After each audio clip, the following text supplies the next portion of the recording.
Klein Alley. It's Pantyhose Greg just saying good morning, and I hope you have a fantastic day. Klein Alley Show. 106.7 KROQ FM in HD Pasadena, Los Angeles, Orange County.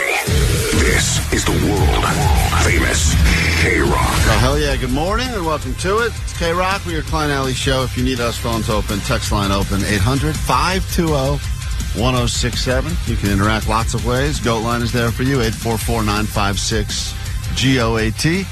And you can find us on Instagram, Klein Alley Show, as well as streaming on YouTube. Good morning, net bangers, and welcome. Smile. Take a big smile. Got a whole chat. Got my tooth back in. Yep. So there we go. One problem solved. You can say G-O-A-T. G-O-A-T. Couldn't say that yesterday. My tooth would have flown right out. Started coming loose during the show. And officially, if you placed bets yesterday, it fell out right as we were starting the Showtime bonus podcast. I did that entire podcast missing a tooth. Yeah, which is hilarious. I love it. I am falling apart. It's funny. I solved one problem yesterday and then immediately entered into another problem. To be fair, you half solved one problem and gained another large problem. That's true. It's like always one step back and then two more steps back for me. But I don't even know if you could take 2 steps back. I broke my toe last night. It's like it's not fun. I mean, it's funny. It's funny. Of all the bones, breaking a toe is funny.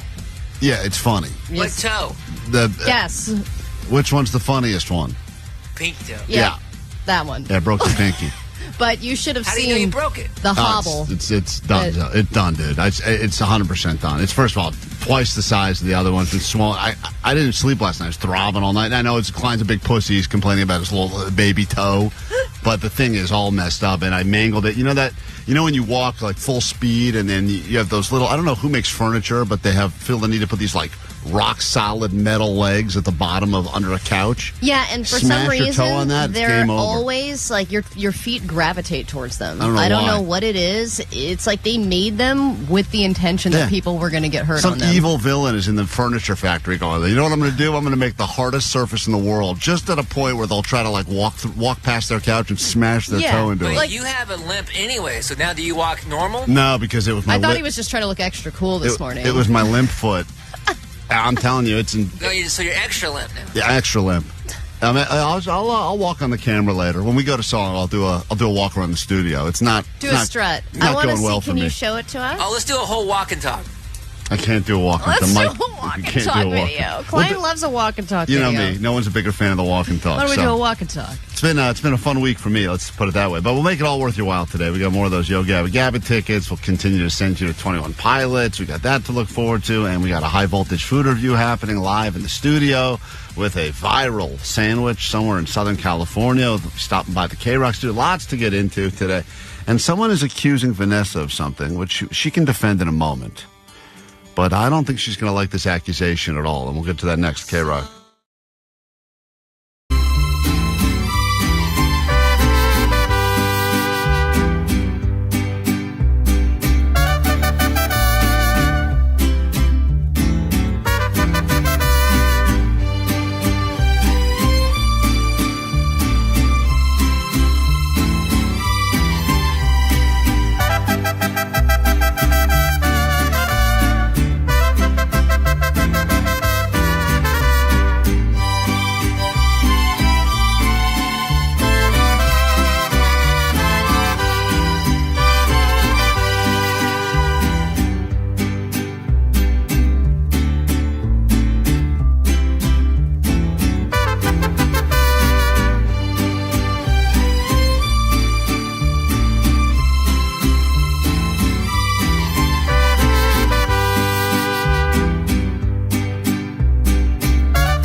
Vanessa hates white people, and this is why. Whoa, that is some accusation right there on the go line. Care to comment, Vanessa? This person, No, that's a silly accusation. this person is convinced that you hate white people.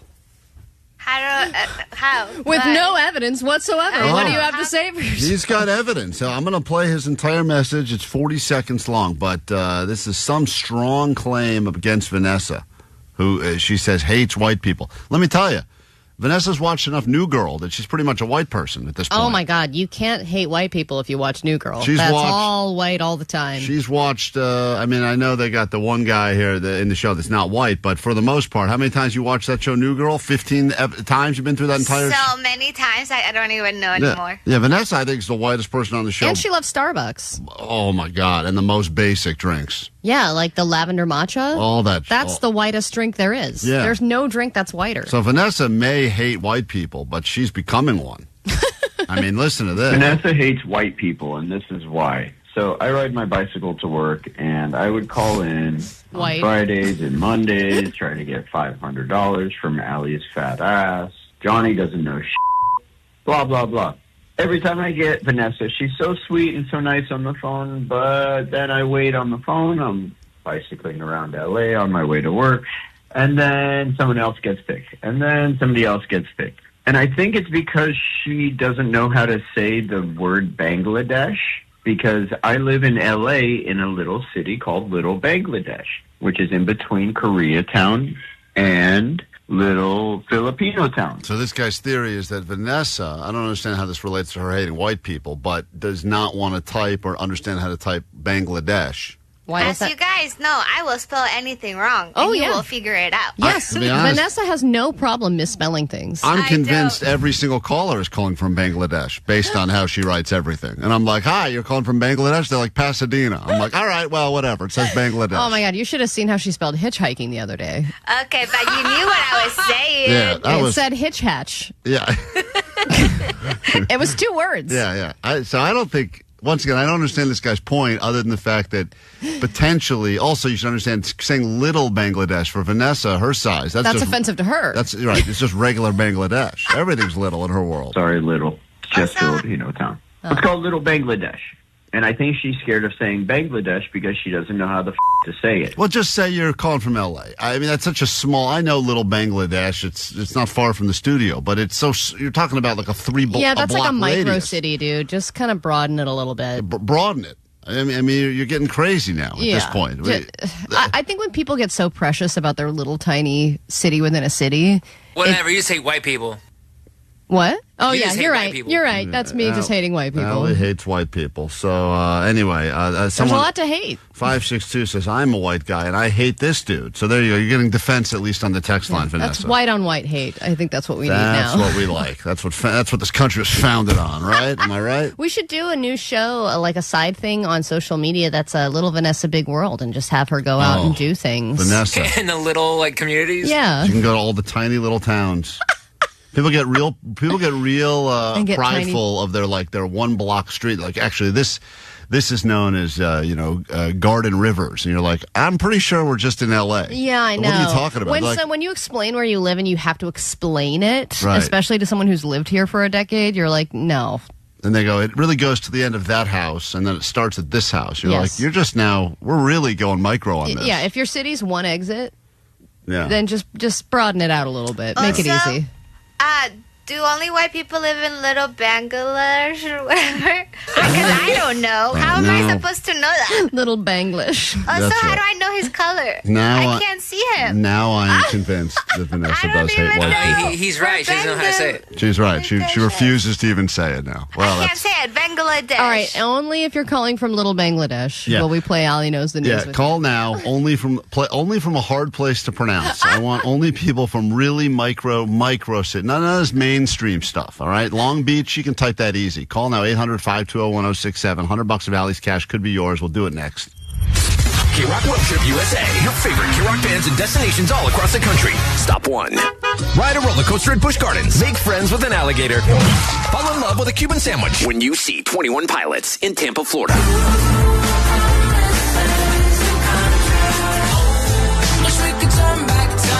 Qualify all week and you'll instantly win tickets to their show at BMO Stadium October 26th. We're 21 Pilots and we don't approve of that. Yeah, but KROQ does. Taking my time on my ride. Then you could be off to Florida for round 2. I didn't understand anything you said. Because nothing says summer like music, humidity, pirate parades, and a lizard watching you eat lunch. Courtesy of Live Nation and Atlantic Records. The world famous KROQ.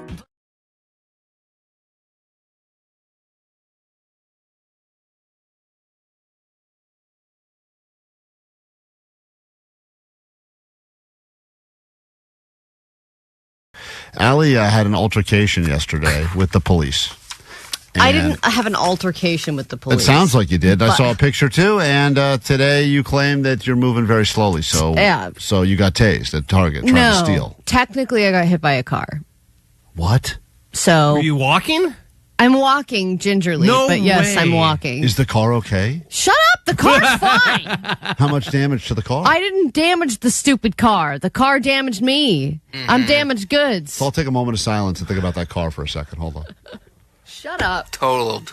It's not total. It's not a total loss. So Allie, what happened? I had decided, like I said, to go to Target to look at some Valentine's Day cards and get some stuff together for the show. And so I had parked, and at Target in the parking lot, they have like 50 spots for handicap, 50 spots for curbside. You have to park kind of far, even if you get a good spot.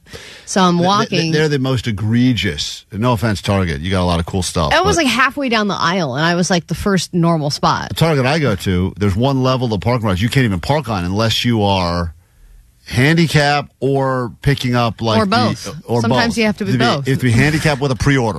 It's the only way you can park there. If not, you can't even go on that level. So I'm walking, and I've got like a 10-minute window where I can run this errand before I have to pick my kid up from school. So I'm walking kind of fast, and as I'm passing the handicap section of the parking lot, I suddenly feel an impact on my leg, knee, hand, lots of pain, and I'm knocked down to the ground, and I realize that a car backed out of their spot immediately into me, and I'm glad they were planning on pulling out all the way, but once they realized they hit me, they decided to stop. And You got backed into. yes, they backed into me.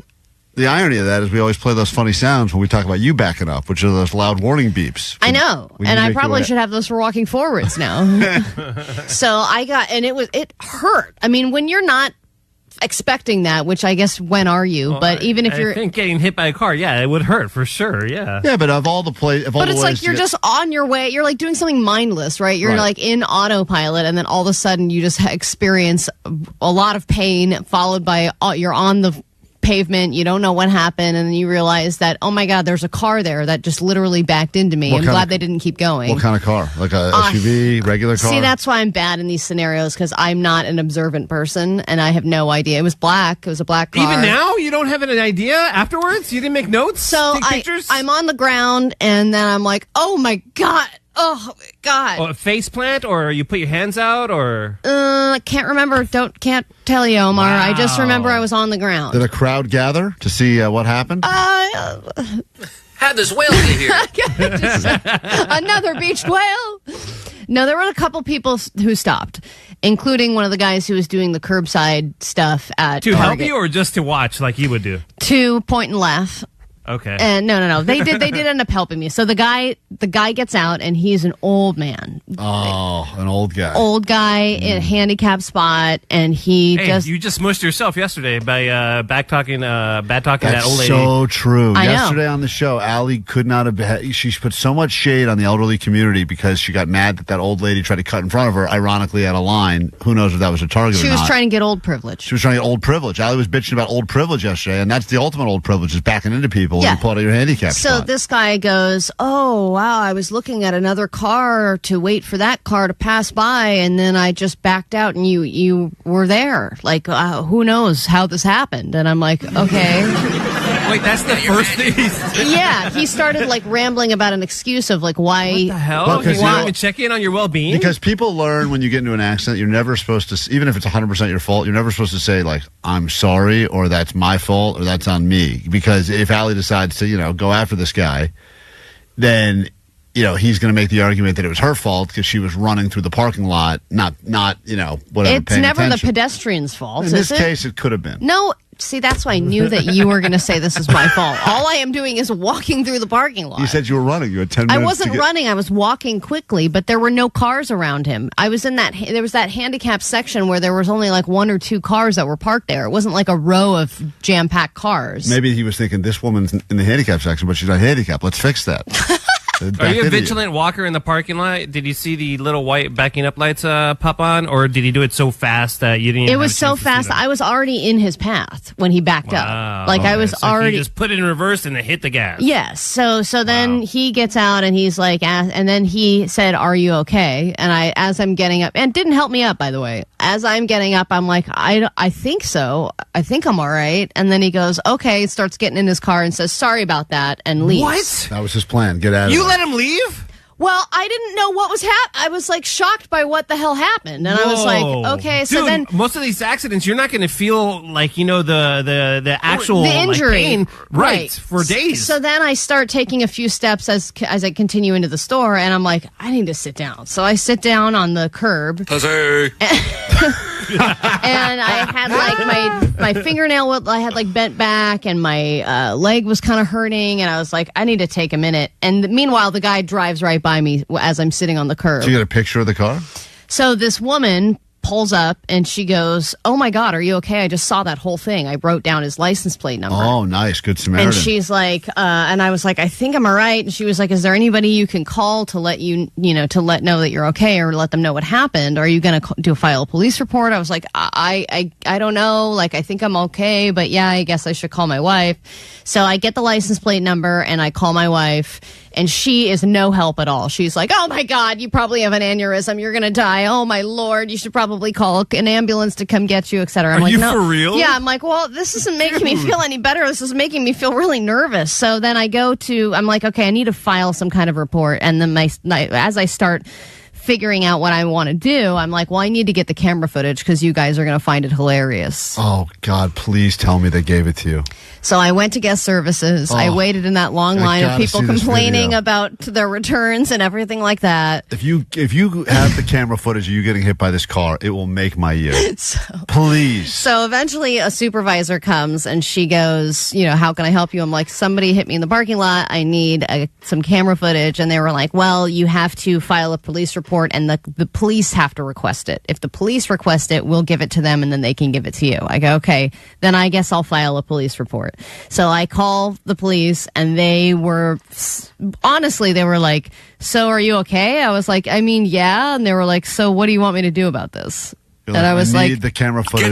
We need to see the fall of the mall. So a cop shows up. This has been like an hour and a half by this point that I've been in the parking lot and at Target. Where's your son? Did he get picked up from school, or is he still there? Katie went and picked him up. Oh, okay. So then Hey, sorry to stop you, but isn't this technically a hit and run? And the officer really didn't care about it, because just because you say, hey, are you okay, you still left the scene because you were out of your senses. So she was like, did you say you were okay to the guy? And I was like, I said I think so, but I don't really know. And they were like, do you need us to send paramedics? I was like, I mean, no, but my thumb hurts. Right. And so they were just like, I guess we'll send an officer to do an incident report. So then the cop shows up, waiting a long time for that. Eventually he shows up and he's like, hey, what's going on? I said, well, this guy was in the spot and he starts backing up and he hits me and I fall over. And then suddenly the guy that hit me walks up. Stop it. To the police car. No way. And goes, hi, yes, that's me. He came back. I came back because I was so worried about you. And I was like, what? Like an hour and a half later? Was it Ashton Kutcher? And you're a punk. So here we are. Yeah. First bike ride. So can't believe we got a sequel to the Crash video. I know. Excited. I know. So then he goes, hey, I was waiting for this car to pass, and then she ran into my car. Says I ran into his car. He's and I start going, what the hell? And then the cop's like, all right, what do you want to do then? Do you guys just want to exchange information? And the guy's like, well, it's up to her, and he's like playing the old person card again. Sure. So I'm like, yeah, I do want to exchange information. And he goes, okay. And then he tells the the cop, here's my business card. I am a claims investigator. That's what the guy's job is. Yes. The old man. Yes, the old man is a claims investigator. You're cooked, Allie. You're cooked. He gives me his business card. You got to get Sweet James in your corner. He'll take care. Look at this. He is a private investigator. Oh, my God. And I realized... Oh, he's one of these ambulance chaser guys. Dude, so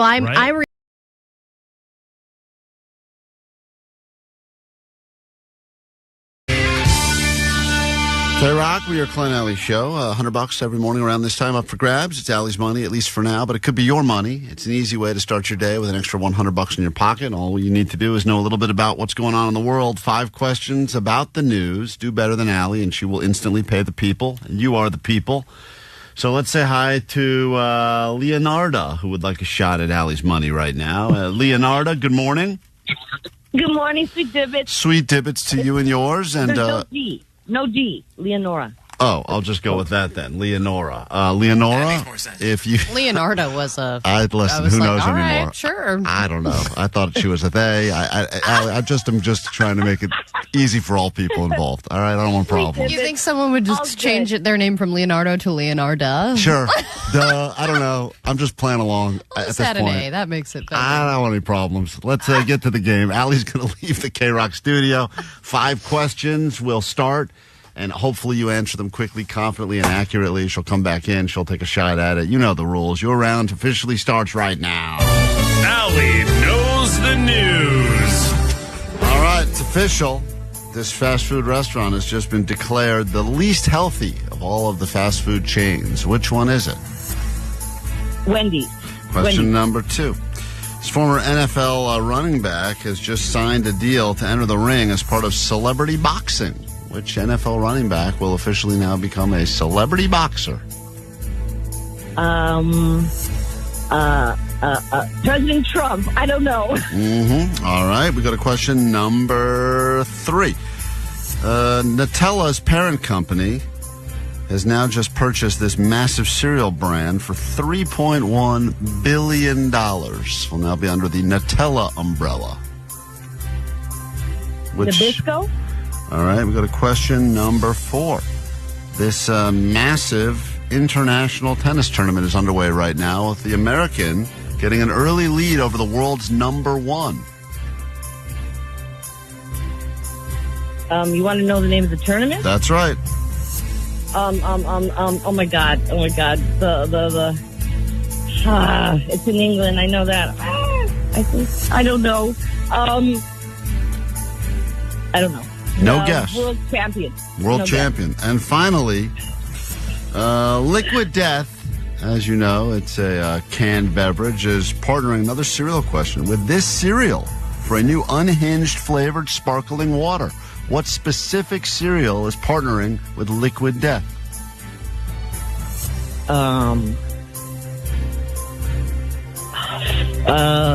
Fruit Loops? All right, let's bring Allie in. We'll score it together. See how you did. Sure, there's other stuff happening in the world. There's tunnels collapsing, etc. But we can't cover it all here, so you just got to pay attention to a little bit of everything, and let's see how you do.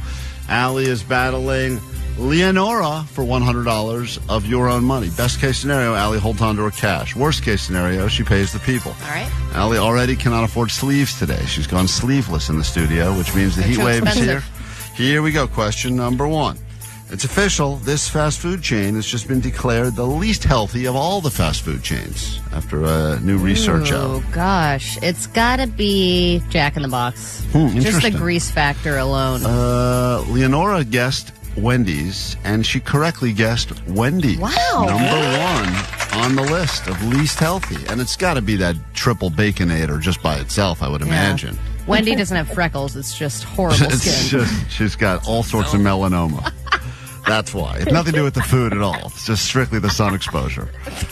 Stupid ginger. We go to question number 2. This NFL running back, former NFL running back, has just signed a deal to be a part of celebrity boxing. She's Marshawn Lynch? It's a good guess. I think you may have done that before. Adrian Peterson is the answer I'm looking for. She did not get that either. So she's still up 1-0 as we enter question 3 right now. Nutella, the parent company behind Nutella, has just purchased this cereal brand, massive cereal brand, for $3.1 billion. It was like a natural. Was it natural? Eat natural? Eat natural. It's a made-up thing. It's Eat it natural. not even real. Natural, baby. Kellogg's, perhaps you've heard of it. They bought Kellogg's? Oh, yeah. Nutella bought Kellogg's? That's right. That's why it's news right there. You're not supposed to be so shocked by this. You're bringing us the news every hour on the show. You should be like, oh, yeah, I read that. I don't know. You're the one who gets fast food and cereal news on your feed. This is the most important. This is what goes and in celebrity your feed. boxing, football celebrity boxing news. Let's we're not back forget. to boy questions, right, Vanessa? These aren't boy questions. Vanessa? Boy question. They are boy stop. questions. Sort of. We got a question number 4 now, and Allie's still down 1. You're just getting all upset now because you're down 1. Right? Don't worry, Alex. No. There's an international. I mean, yes, this one I will say is the first bigger news question. There's an international. I don't know the international tennis tournament happening right now. Oh, come on! This is like back to sports we go, question. and then we're This going to is- go back to food. I bet. Women play tennis? Yeah, women do play tennis. In fact, a woman right now, American woman, is currently beating the world number 1. Which international tennis tournament is don't taking place know. right now? How do you not know? The U.S. Open? No, internet. Oh my God, Wimbledon. That's like a gimme question. forgot. And she even knew it, but knew she it. couldn't think of it. Wimbledon. Final question. Allie needs this, or she loses. You get paid $100. She's already paid out this week, I believe, at least Yesterday. once. Yesterday. Jesus, here comes the streak. Another cereal question. Oh my God! I don't even need to prove my point. All You right. prove it for me. Liquid- Cereal's going to We be have 2 boxing. sports questions and 3 food questions. Yeah, it's the news. I don't That's know not- sports, so That's the news. Liquid Death, as you know, canned beverage, is partnering up with this Fruit Loops. Fruit Loops, she says. That's what she guessed as well. Incorrect. Fruity Pebbles. Oh, damn it! Fruity Pebbles is the answer. So, with a final score of 1-0, That's pathetic. covering the most important topics of the day. All things. I can't believe it myself. I know. We're all shocked right now. No one can believe it. I mean- Allie was so confident with her little Fruit Loop. Fruit Loop! It was fruity something. Yeah, fruity something. All right. Congratulations. Enjoy your $100 cash money. Tomorrow morning, you'll have a chance to win a lot more $500 Fridays. Nope. Return tomorrow here on KROQ, Not same doing time. it.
That's Oasis right there, back doing shows again. Look at that. If you just came out of a coma recently, you're like, man, nothing in the world has changed. Got everyone fighting about stuff, Oasis playing shows again, and we Happy have Gilmore's coming out. new Foo Fighters to give you. We're actually going to give you their new song in just a moment. Foo Fighters! Foo Fighters! That'll be exciting for you as well.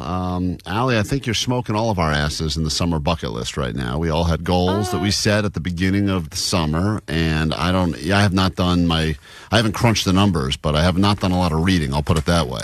Well, the things on the summer bucket list were to go on a road trip that's at least 6 hours. And you were just bragging about that you... I did not only a 6-hour road trip, I did an 8-hour straight drive, only stopping once, which I know that I brag about things that aren't really accomplishments, but I do believe that's a big accomplishment. Wait, and 8 hours nonstop? There's probably someone listening right now who's been on the road twice as long. 8 hours with only one stop? And a 3-year-old in the back seat? Did you drug him? Melatonin the kid? Come on. No, I did the best hack, which is my new hack now for vacation is when you get back, leave Saturday night, the Saturday night before everybody hits the road on Sunday. It's not a hack. Yeah, I left at 5 p.m. It's like what AAA says every year. They're like, avoid the Sunday after holidays. But leaving at 5 p.m. is perfect because everyone's out enjoying their last night for their vacation, so nobody thinks to drive home at that time. The traffic is nothing. You don't have any lines at the In-N-Out that you want to stop at. Yeah, there's always lines. There wasn't. Really? Yeah, and I got home at 1 a.m. And it was perfect because he slept from 9 o'clock till he slept half the drive. So it was perfect. You think an 8-hour drive, one stop, is brag-worthy? Oh, yeah, because not only do you have to time out your liquid intake and your pee, you also have to time out you have to find the best gas station and the cheapest gas station to go to. You have to find that one stop that's perfect, timing-wise, gas-wise, and food-wise. So finding that is tough. I found a rest stop that had a good El Pollo Loco, a cheap gas station, and I cameled it and didn't really drink a whole lot until probably 2 to 3 hours into the drive, knowing that I wasn't going to stop to pee until the midway point. That's got to be hard being a lesbian because you have 2 female bladders. You've got to forget about the kid in the back. That's irrelevant because he's probably wearing a pull-up or something. No, he wasn't. Oh, he wasn't? Mm-mm. Were you wearing one? He's dehydrated too. Oh, good. But I'm saying to try to do the math equation with 2 female bladders. I know. And we have to coordinate our bladders, which is even right after an hour in the rougher. car, you sink. And then even at one point, because we both have the same goal in mind, which is to stop as little as possible and just get home. God, so that's great. She will share, I have to pee kind of, and I'm like, all right, well, you got to figure it out. And she'll be like, I know. She knows that we're not going to do an extra stop just for her.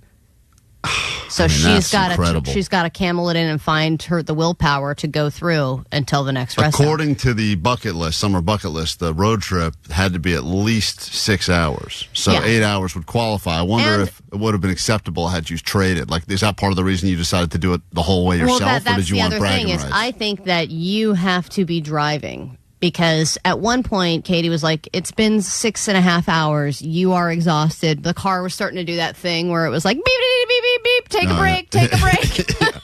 It's figuring out that you have no idea what's happening. It knows that you're like white knuckling it and trying to, and so your eyes are drooping and stuff like that. And she goes, don't be a hero. Just let me switch with you. And I said, no, I started this and I'm going to finish it. And like a hero. Yes, because when I'm the one who starts the drive. I want to put my kid's safety on the line like a real hero. Because when you're the one who starts driving and you see that initial ETA, the goal is to get it down as much as possible, right? Best feeling. And seeing those minutes go down, you're like, I'm doing it.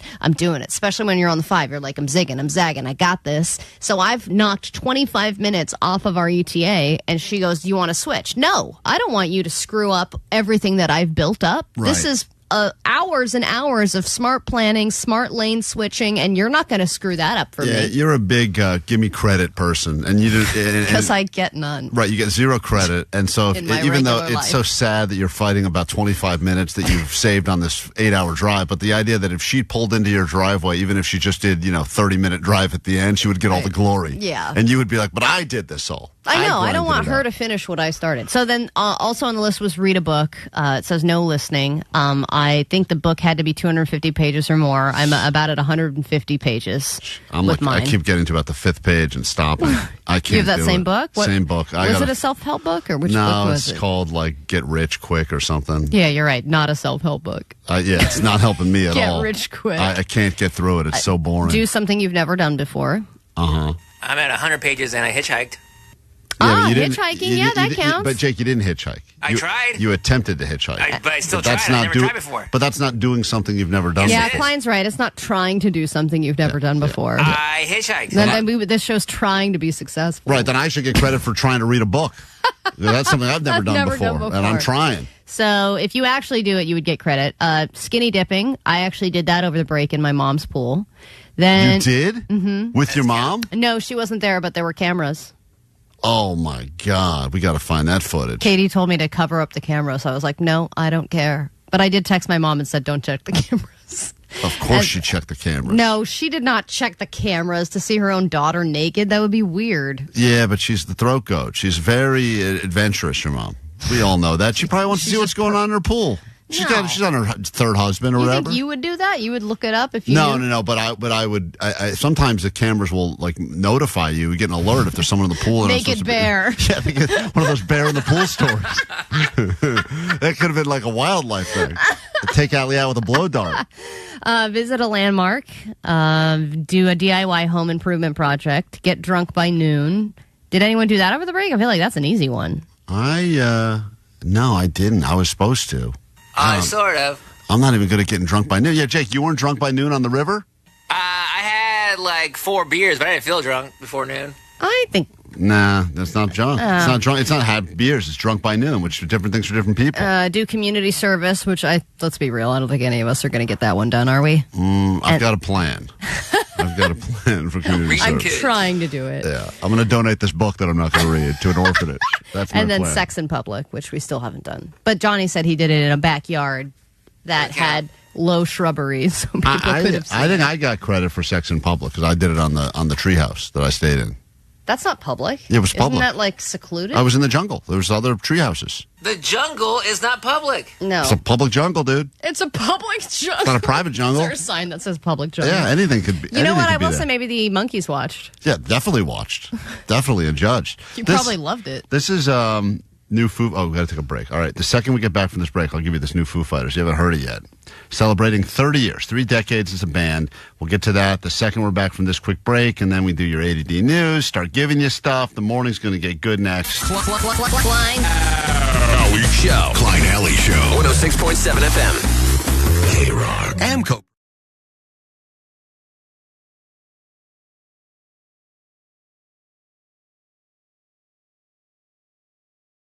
KROQ, Klein Alley Show. If you're just joining us, you're going to hear a lot of noises, a lot of heavy breathing this hour. It's not just because the heat wave outside, but we've decided to bring the heat wave inside and just completed a version of the Hot Ones Challenge. You can see it on YouTube and a lot of stuff going up on the socials at Klein Alley Show. We, as usual, don't fake anything around here, so unfortunately, we all took a turn with the hottest of the hot sauces answering your hot questions. Yeah, and I was just telling some of the people out in the company kitchen what we did. And I was like, and we also have we have pictures later, like professional pictures. Oh, yeah, and they we're were like, taking- why would you do those two things on the same day? I was like, I don't know. Yeah, we're bad at planning stuff. We're taking new show pictures after the show today. Why did we do that? Now that my picture outfit is covered in snot and hot sauce, this is a great day to take some pictures. Yesterday, I found myself in a real dilemma at the grocery store, and we recently had that conversation. I think it was our most recent petty claims court, where a guy brought his wife or girlfriend to petty claims court because she's one of these people that always insists he buys the organic version of whatever. And his point is, over the years, that adds up to a lot of money. And reality is, a lot of the stuff that's quote organic isn't really that much better or healthier or cleaner than the other stuff. Right. Yesterday, found myself at the store because Allie inspired me with her do not buy list. She had a list of things she will no longer spend money on. And I told my wife, I'm done ordering any sort of delivery in the form of salads. It's fine. I want to deliver certain foods. I'm okay with it. I'm not going to make dumplings from scratch at home. You want to order those? Great. I'm not paying for any more delivery salads. You want a salad? I'll make a salad. Wow. Because the reality is, I get it. salads, some people think, oh, there's a really good salad here. You got to try the salad here. But for the most part, you should all be making your own salad. It's not the thing. It's not the salad that's important. It's the dressing that's important. It. For the most part, what's in the salad, it's all the same crap, cut up differently. And you pick out the things you want. She said she wanted, I forget the name of what it's called now. It's like lettuce, but it's.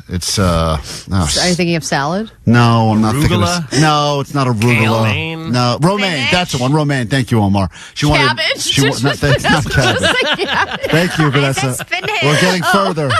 She wanted romaine, so I go to the store. I had two options. There's the regular romaine, and then the organic one, which. And I'm sorry, you're at Whole Foods? No, I'm not at Whole Foods. Where are you at? A regular grocery store. Oh. But I'm in the, quote, organic section now, and they have, I see 3 steps over, regular salad, romaine, and then for 30 cents more, organic. At 30 cents, not bad. I'll get her what she wants, which is the organic. Sure. I go home. She's already not happy I'm making it. She wanted me to order it. I said, I'm not ordering it. I'm going to make it. I cut into the first romaine piece. I open it up, and it is coated with bugs.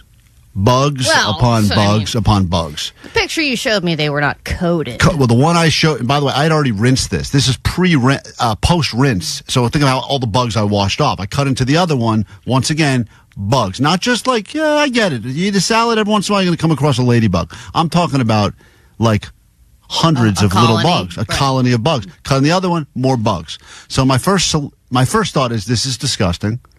Right. But and then what's your second thought? I said I got to text Allie and see how she would respond, because even though I just went to the store, is it worth me driving back? It's now rush hour. Am I going to, even though it's only 5 minutes away, am I going to drive back and return lettuce? Am I at that point in my life where I'm returning lettuce? Welcome to my world, for, my friend. What ended up being $5.99. I say, Allie, I send her the picture. $5.99. That's expensive. I say, Allie, what would you do here? And Allie's first response is, awesome. Extra protein. That's her first response. Mm-hmm. She's not even fazed by all the bugs, which is disgusting. And I told you to put an image into ChatGPT just to determine what bugs they are, because that matters. So I did do exactly what you said. I put the image into ChatGPT, and it said that these bugs, and I know that people are using AI for all sorts of more important things, but I like that I can just take pictures of bug-infested produce and say, what am I looking at here? Yeah. And they said, you're looking at romaine lettuce leaves with brown insects that appear to be aphids, which are tiny, soft-bodied insects that can be found on plants, leaves, and stems. They are often brown in color. They are a pest to gardens. They feed on plant sap. They can also damage the plant and potentially transmit diseases. And what did I say to that? Allie wrote back to that, just ignore the last part. You're fine. Organic produce is way more likely to get those bugs. You're all good. Yes, because that's a sign of a healthy plant, that the aphids are eating it up. And you know what? Because it's organic, they don't have the pesticides that keep all those bugs away. I sent the same thing to my wife, and she goes, transmit diseases? We should sue. Was the same response. So she paid attention to only the last sentence, which was transmit diseases. Allie's response was, that's great. So the answer is, I did, only because I had to go pick up my other daughter anyway, for the first time in my entire life, went back to the store, receipt in hand, bug-covered produce in the other hand. Wow. And I went up to the first person I saw that was the guy helping at the self-checkout, not very useful guy. Yeah. And I said, hey, hate to say this, but are you the manager? He goes, no, but I can help. I'm working self-checkout. No, I am as far from the manager as anyone in this store could be. I literally am the boss. These robots are my bosses. Yeah. And I said, hate to do this. I'm not this guy. Oh, don't even bother saying that. This lettuce I just bought here 2 hours ago is covered in bugs. Mm-hmm. The guy takes it out of the bag, looks at it, and goes, wouldn't say covered in bugs. He's like he's like sassing me. He's like looking at it. He goes, wouldn't say covered in bugs. I go, how many are we counting here? Yeah. He's like, there's bugs on it. He's like, what do you think? I said, I don't know, hundreds? He goes, I'd say 20.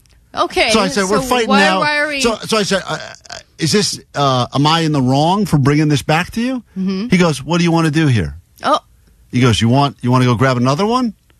And I go, not really. He goes, well, you want your $5 back? Mm-hmm. I go, I guess. I'm going to have to go. And then I go, okay, come on over here. So I gotta help you another counter. I got to go. he puts it back on the card. And then I got to stop on the way home and pick up a $24 salad to go, which was the one thing I wasn't going to spend money on. It.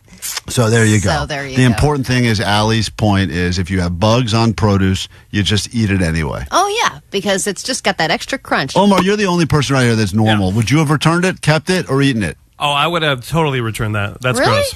Oh, yeah, for fine. sure. That's nasty. Allie made me feel like I was a fool for assuming. Well, if you rinse them, spoiler alert, the bugs are gone. Who knows, like, if they've been, like, chomping at that lettuce and, you can't see it with your naked eye, but it's all gross. Yeah, they're chomping. Yes, but that's like every lettuce before it gets to the store, probably. Exactly. Everything has bugs on it. Everything. No, especially organic the problem produce. with organic stuff is because there's no pesticides. The other stuff has pesticides. It's all about the pesticides. Yeah, that's the good stuff. Yes. Allie, this is why your kid said this. What do you think Mommy smells like? Hot dog. That's why. It's comments like that.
Begin right here. Grab your Adderall. It's time for ADD News.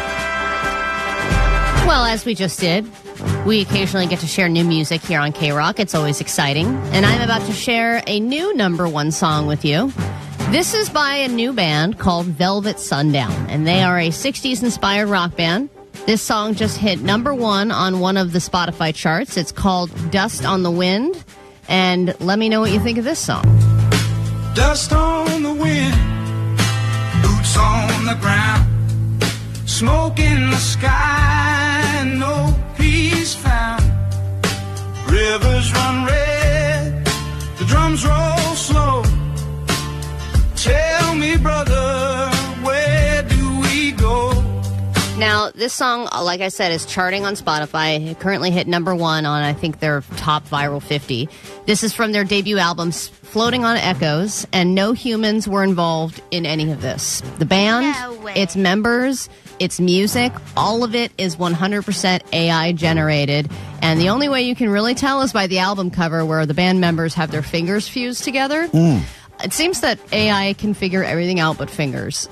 That part is always tricky. It seems like fingers, table legs, all that stuff, they just can't figure it out. I thought I was getting DM'd by the hottest girl the other day, and she had 9 fingers on one hand. And I was like, wait a minute, something's up here. So if you're ever not sure if you're getting catfished by AI or anything like that, just ask for finger pics. In the future, that's how we'll know. Don't ask for nudes, just fingers. Because there is something weird about it.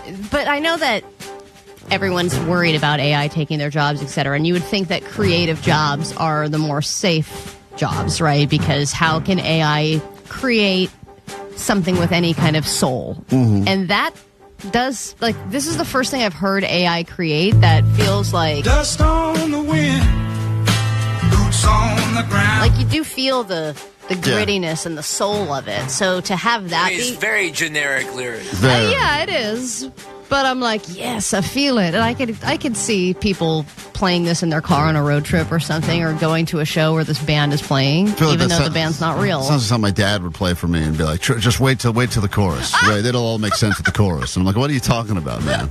Well, it is 60s inspired. So I guess. I don't know. But yes, of course, there will be in the next 6 months, #1 global songs that in all genres that are completely AI generated. There will be. Think of AI as a new artist right now, right? And new artists kind of suck at first, or maybe they have like a one hit, and then you're like, I don't know if they're really going to have longevity. They have to grow into themselves, and AI is going to adapt and get better at writing music. I mean, but there were humans involved. Like, someone prompted this to happen.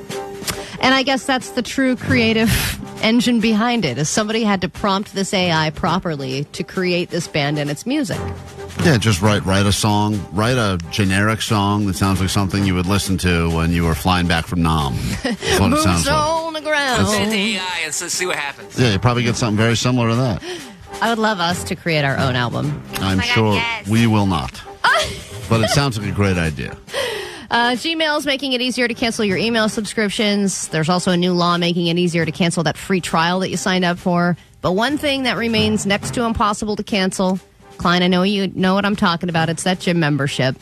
It's not even a simple click. It's not even a simple phone call. A lot of the time you have to go in person, go through a lengthy, annoying process. Eventually they wear you down into keeping it. And there was a new rule that was introduced that would require gyms to make it easier for people to cancel, is that click to cancel rule that maybe you've heard about, but it's now getting tied up in court. Of course it And is. an appeals court just blocked it. All these businesses are opposing it. They're trying to stop it. They're threatening to sue. So they're obviously making a lot of money on this, because they are going through every length that they can to stop this rule from becoming a thing. And I did just a one-time stop-in, like a day pass at a gym when I was on break, and they almost convinced me to sign up for a gym membership, and I didn't even live there. Yeah, well, they're like, also well, get you know, if you come here just a couple of times, you might be worth it. Sometimes they even try to get real shady about the language, and they say, look, you got to sign this release if you want to work out here for the day. And next thing you know, a month later, you've received the charge. Right. And you're like, wait, what happened here? I somehow got roped in. When I quit the last gym, I want to be the face of all quitting gyms. I've quit a lot of gyms before. Done. Easy. I want to be that guy. You know that guy we're always playing those commercials for on KROQ? It's like, I'll get you out of your timeshare. You don't pay a nickel. I want to be that guy for gyms. Yeah. I want to be like the guy that's like, I'll get you. I won't have you lifting a weight. If you burn one more pound, I will make sure you will not pay me $1 until you're out of your gym Get membership. these bench presses out of your life. The last one I tried to quit, which they made it really difficult, they even confused me to the point where they told me I had to go sit and wait to talk to the person to quit. I sat there, and the next thing I know, they have me on a tour. They're like, of the gym, you were doing it all over again? I'm back on the tour again, and I thought they were like giving me like a farewell, like say goodbye to the steam room and say goodbye to that weight rack. It is like a timeshare, though. It's like you feel like you're in this weird circle. And then the guy's like, so what do you think? And I was like, I'm still out. He's like, oh, I thought you were here for a new membership. I'm like, no, I've had a membership. And then before you know it, you're on the treadmill again, going, what am I doing? Got me right back in. They should make it easy, but of course, why would they? Why would they make it easy to quit anything? That's so... Well, because gyms know that they're the #1 most quitted thing. As they should be. They're like, everyone's going to quit us. We know this. Eventually. So let's make it difficult. And sometimes the people quit because they've actually like maximized all the benefits from it. And they're like, now I'm moving on to a better gym with bigger weights. Yeah. Sometimes people actually quit because it's not just, they don't just all quit because they're lazy like me. Some people actually go, I couldn't get a treadmill, it was too busy or whatever. I want to go to All the chicks here are ugly. Yeah, right. There's a lot of good reasons to quit. #1 reason. I'll come up with reasons for you. Curves, forget it. I want to be the go-to person. If you need someone to help you quit your gym, Yeah. I want to be that guy. Well, and then the other thing is people don't want to, people either try to quit and can't, or they don't want to face the reality that they've given up on themselves. Right, so they just have the they know membership. for 6 months they haven't gone, and they're like, but I'm going to do it. And they bet on that too. Also, people love just saying like, I'm going to stop. I'll try to get over to the gym later. People love just working that into conversation. Trying to get to the gym. Yeah, I got to get to the gym later, even though they have no plan on it. All right, we'll cancel that out with more food news on the show. Or at least this is Slurpee news. 7-Eleven is turning 98, so tomorrow's free Slurpee day is going to be a little different. On 7-Eleven, you can get your free small Slurpee as usual, but they are also introducing a new thing called Tongue Twos. It is a temporary Sounds like one of our dumb ideas. I know, it really does. I was like, so this is a kind of temporary tongue tattoo that would appear after you sip on a Slurpee. So they're going to be handing them out with the free Slurpee. And it does sound kind of cool. Like you put it on your tongue like you would put a temporary tattoo, and then when you drink the Slurpee, there's this big S that appears on your tongue. It's kind of like Ash Wednesday for the Slurpees. Cool. Scarlet letter. I think doing real tattoos would have been way better. Yeah. All right, well, enjoy your free Slurpees for life if you get a real tongue tattoo. Free Slurpee day and your tongue, too. We get into a brand new hour of the show as we welcome you to just after 8 o'clock. The Prequint is here. Welcome to your Thursday. We are Klein Alley Show on KROQ. Good morning.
Show. 106.7 KROQ FM in HD Pasadena, Los Angeles, Orange County. This is the world famous KROQ. Good morning. Welcome to KROQ. Welcome back to KROQ. Why should you put up with us for the next few hours this morning, or at least the next few minutes? Here's some reasons why. Tickets for you to go Yo Gabba Gabba. Fox Theater Pomona gave away a bunch of tickets yesterday when Yo Gabba Gabba was hanging out here in the KROQ studios. You can check out some videos of that up on the socials and find out who they believe would win in a all-out brawl between Yo Gabba Gabba and the Wiggles. Yeah, those guys are big KROQ fans, too. Who knew? Shocked to The inspiration. There would be no Yo Gabba Gabba if it wasn't for the KROQ, so you can check all that out. We'll get you into that coming up this hour. Then we send you on KROQ's Road Trip USA. Allie's going to drive the whole way. Only one break, and you get to go see 21 Pilots, BMO Stadium, October 26th right here, and potentially you see them again in Tampa, Florida. You'll have a chance in about an hour for that, and then every hour thereafter all day long. So be ready to call, be ready to win. I just wish there was a way that I could refill my gas as I drove. Well, I could make it all the way to Tampa on one, if I could just... Like a jet pilot? Yeah, like if I could refuel as I was going, or do like pit stop level NASCAR refuels. You think that's more important than the person that would come and bring you snacks? Like the motorcycle I did hear about either that or drones, right? That could drop off your food as you're driving. Because that technology, I feel like, does exist. We just haven't figured out the right way to do it just yet. Yeah, my legs could atrophy from sitting long periods. I don't really care about that part. I don't care about my body. What I care about is if there's a bathroom situation that works in the car, refueling the car and refueling my body with more food and snacks. Yeah, I like Allie's quote, I don't care about my body. I don't. That is. It'll figure itself back out. That's right. My legs will figure out how to work again. Beautiful thing. We're going to see what's happening in neighborhoods all over Southern California, including your very own, as we meet the neighbors. The second we're done with this one from the All-American Rejects, 106.7 KROQ Klein Alley Show.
Not everything needs to be shared with your neighbors, but there's a ton of apps out there to help you do that. Usually it's people ratting on each other, trying to point out those that are letting their dogs crap in each other's yards without picking it up. There's a million reasons that neighbors can start feuding with their neighbors, and that's why we spend some time each week to meet the neighbors.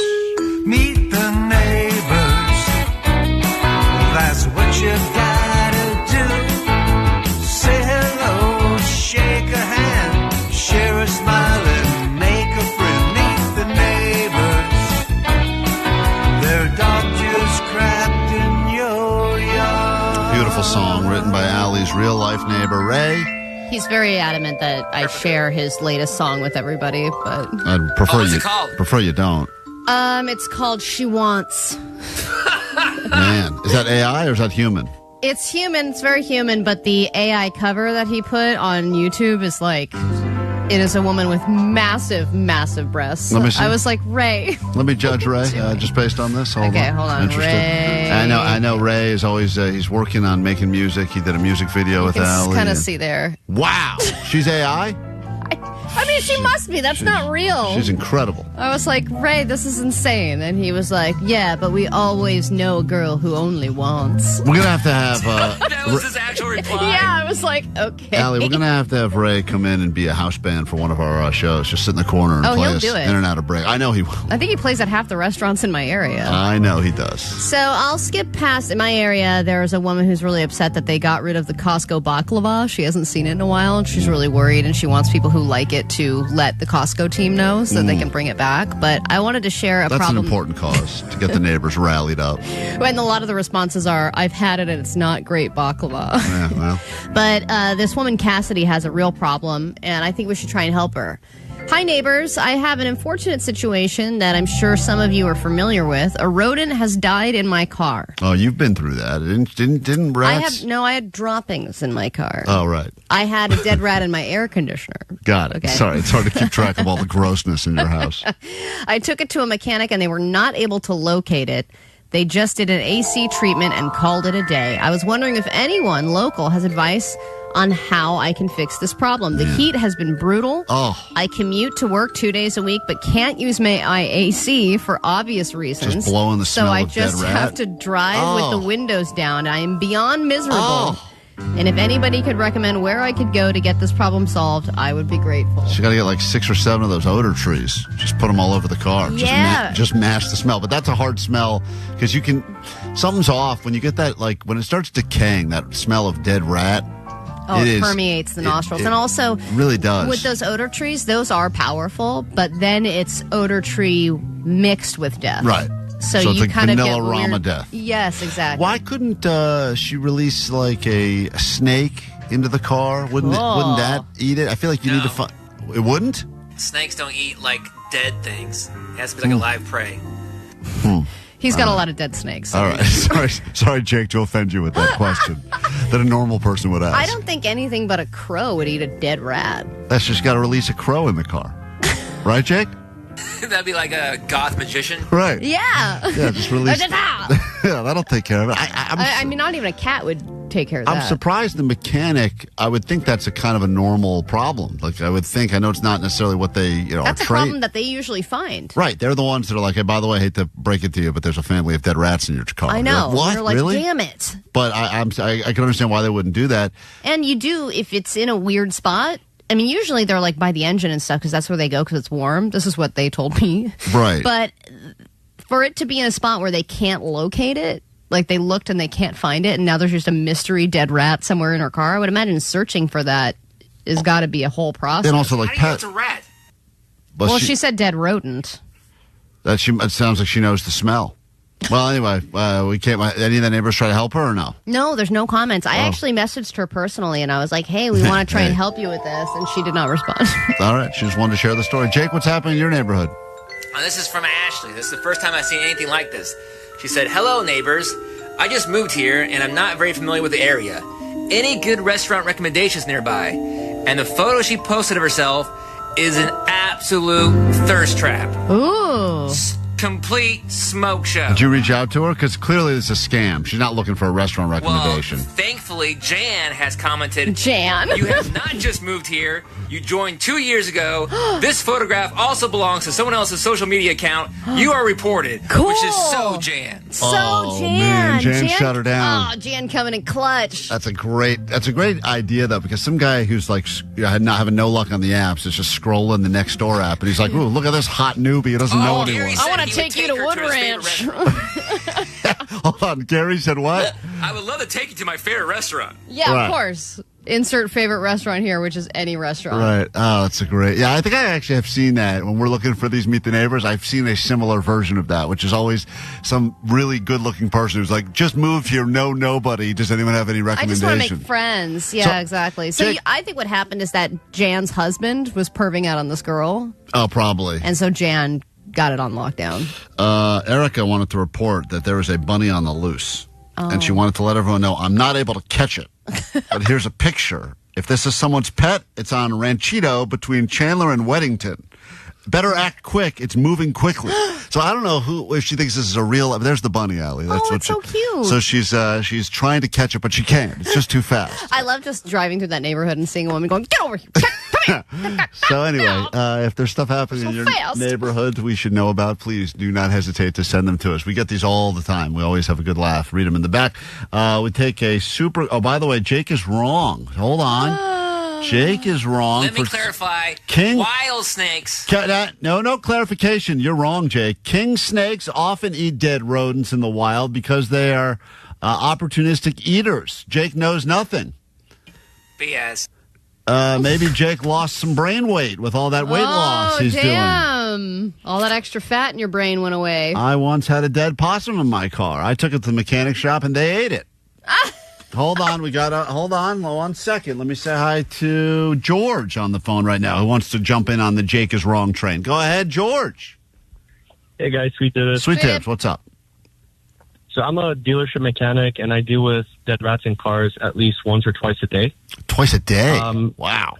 Yeah, so if that neighbor could take her car to a, established dealership, the technicians are kind of forced to find it for her, and it really sounds like that rodent is inside the AC box, which is not hard to get, but,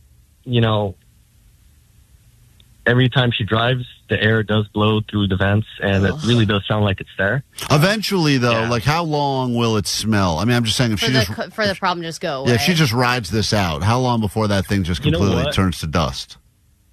At this point, it's really not sanitary, and she might get really, really sick. Oh. Answer the damn question. I just want time frame here. We're talking months, or let's not play doctor. If she keeps the windows down, she's fine, right? Yeah, how many odor trees are we talking?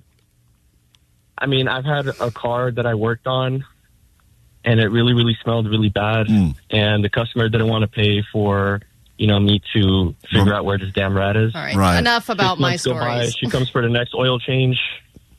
Car still smells, so I want to say at least a year. Oh, my God, that's so much I'll time. wait it out. It's worth it. Nope.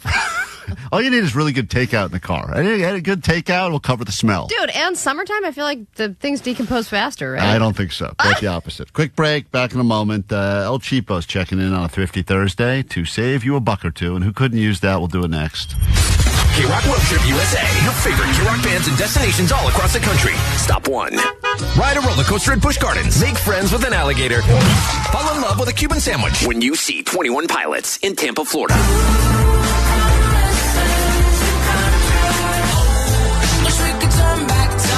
Qualify all week and you'll instantly win tickets to their show at BMO Stadium October 26th. We're 21 Pilots and we don't approve of that. Yeah, but KROQ does.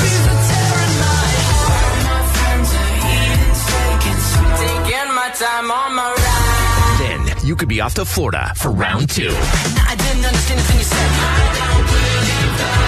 Because nothing says summer like music, humidity, pirate parades, and a lizard watching you eat lunch. Courtesy of Live Nation and Atlantic Records. The world famous KROQ. This.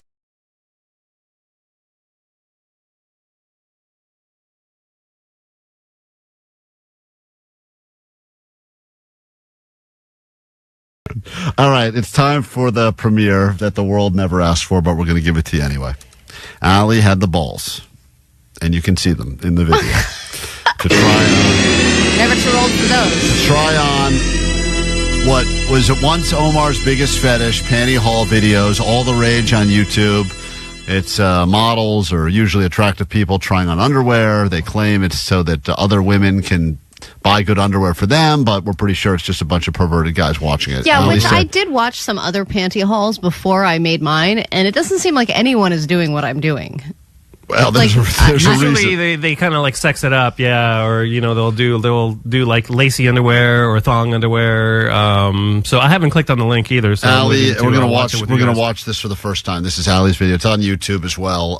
It is our way of celebrating 100,000 subscribers to KROQ's YouTube channel, where you can watch our show live every morning. So I'm gonna click on this. Hold on 1 second, and we're gonna listen to this together.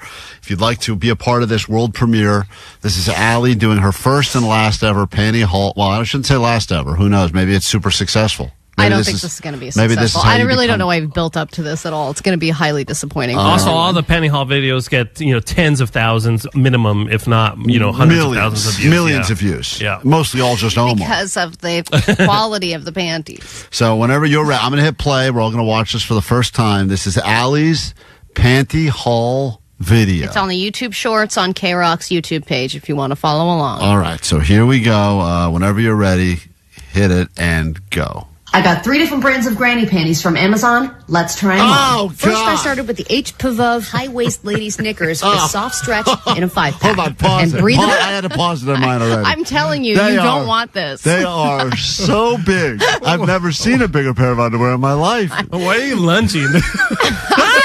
Because I wanted to show them that you can move around and they won't move. And karate kicking for any reason? Why the karate kicks? Just because I was feeling myself. Okay. That's what you have to do just spit out my creative coffee. things. You can't just stand there. Are these underwear for comedy's sake, or are they for real? Like, would someone wear these for real? No, these are real. They had For real, they had someone wear comedic these? ones that were like, like gag gifts. These aren't I the didn't buy comedic those. ones? No. They're pretty funny. They're really They're real. so funny. Okay, let's keep going. Was right. These retail for $11.99 on Amazon. No camel toe. Okay. Oh, God, they're pulled up so... Wow. I'm being Allie. sexy in them, though. They But are you see me snug. doing a little pout? I will give you I was credit. doing a pouty face. You have... I'm telling you, Outgross this myself. this is your new low.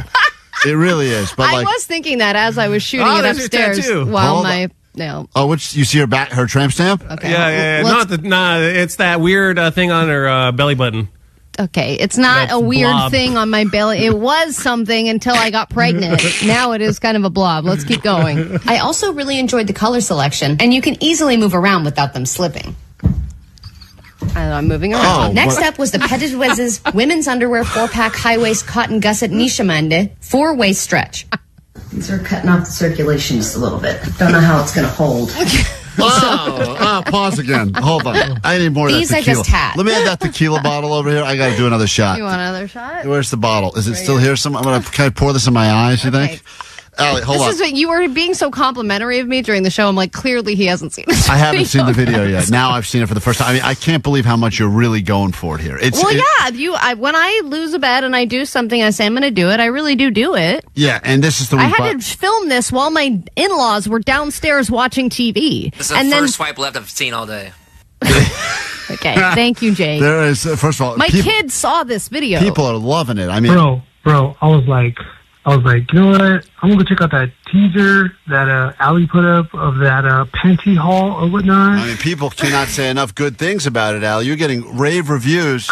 Just calling to say that Allie's freaking granny panty haul was looking a little bit hot. Like, yo, Allie, you looking a little milfy, girl. What the hell? You look a little milfy, girl. All right, moving on. We only have about 25 seconds left of Okay, this. so I put on a pair of. Are you at the blue polka dot ones yet?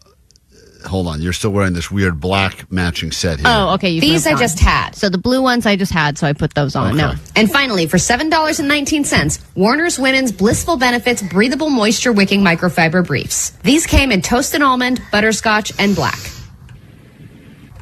Don't breathe. Right, if you plan on staying in this position all day, these are a great buy. But there was one more option I heard about, and I couldn't post the video without trying. These were a 10 out of 10. All right. Get yours at the KROQ shop. That's not a Just thing kidding, that anymore. doesn't exist. All right. Bye. Great video. Wow. What a surprising end to that whole thing. I didn't even see that coming. It ends in me in a diaper. Not enough tequila in the world for that one. Allie, well done. Check it out on the YouTube Shorts. Worth it for that last shot of you wearing the official KROQ Klein Alley Show rock pants. We're going to get out of here. Goodbye. What a Mwah. fitting song to wrap up that chat with. This is messy. Sure is. Takeaways next, KROQ.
for this week's El Cheapo. Allie is the kingpin of cheap, and she'd love to hear from you. We've got up for grabs. I know if you're cheap, you love free stuff, so we have some free tickets for you to go see Yo Gabba Gabba. That's right. Adults, kids, recently at Coachella, and now you have the opportunity to catch them at the Fox Theater Pomona on August 1st.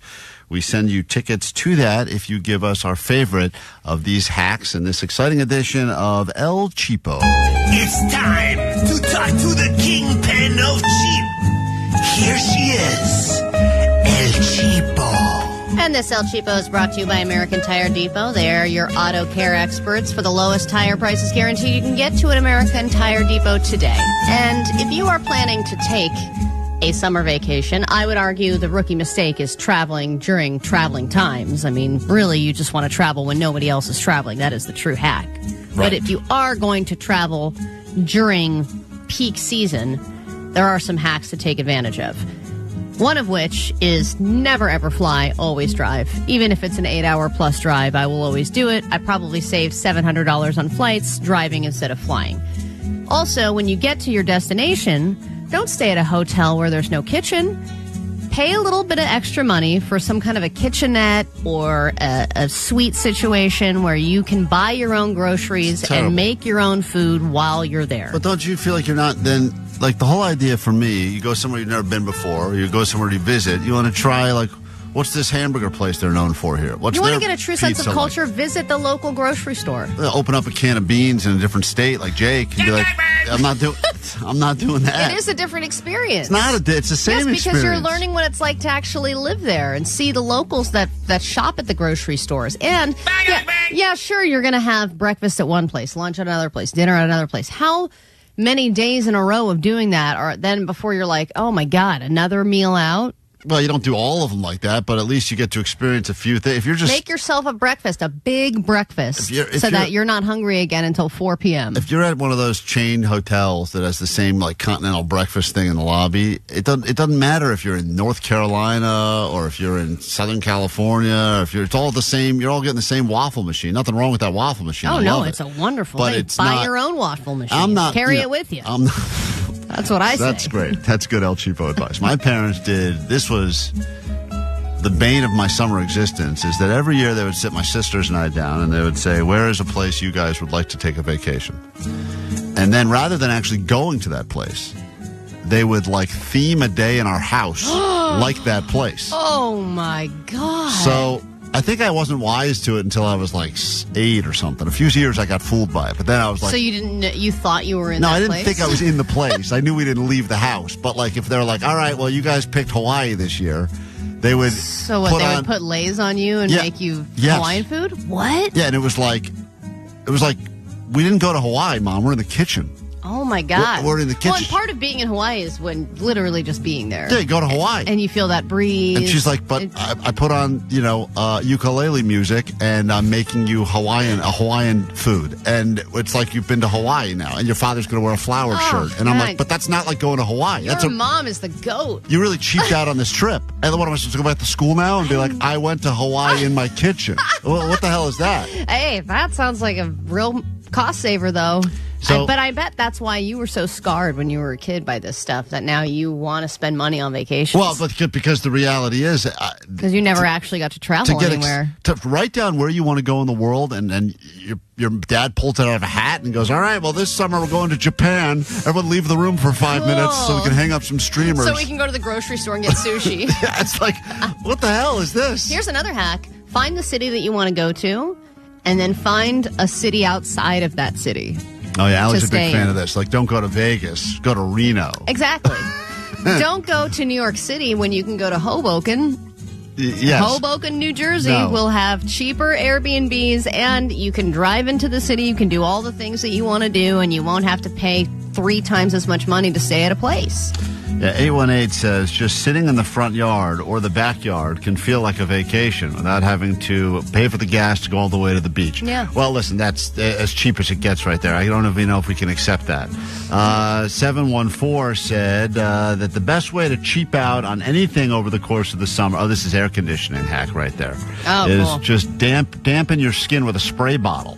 Oh. Yeah, but if it's hot in your place, even if you spray yourself, you're going to be uncomfortably like sweat. It just makes it sweat faster. Yeah. Well, I also would argue that there are some great staycation places in Southern California, and if you want to trick your partner or family, just blindfold them and say, hey, we're going somewhere really cool and really far. Oh, wow, look where we are. We're on an island, and it might be Catalina, but they're not going to know the difference. They're going to see that blue water, and they're going to be like, wow, this is so gorgeous. Yeah, my relatives are idiots. That's what you got to hope for, is idiot relatives. KROQ.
See that band while sitting in a pool of water? There's a nice little summer vacation hack.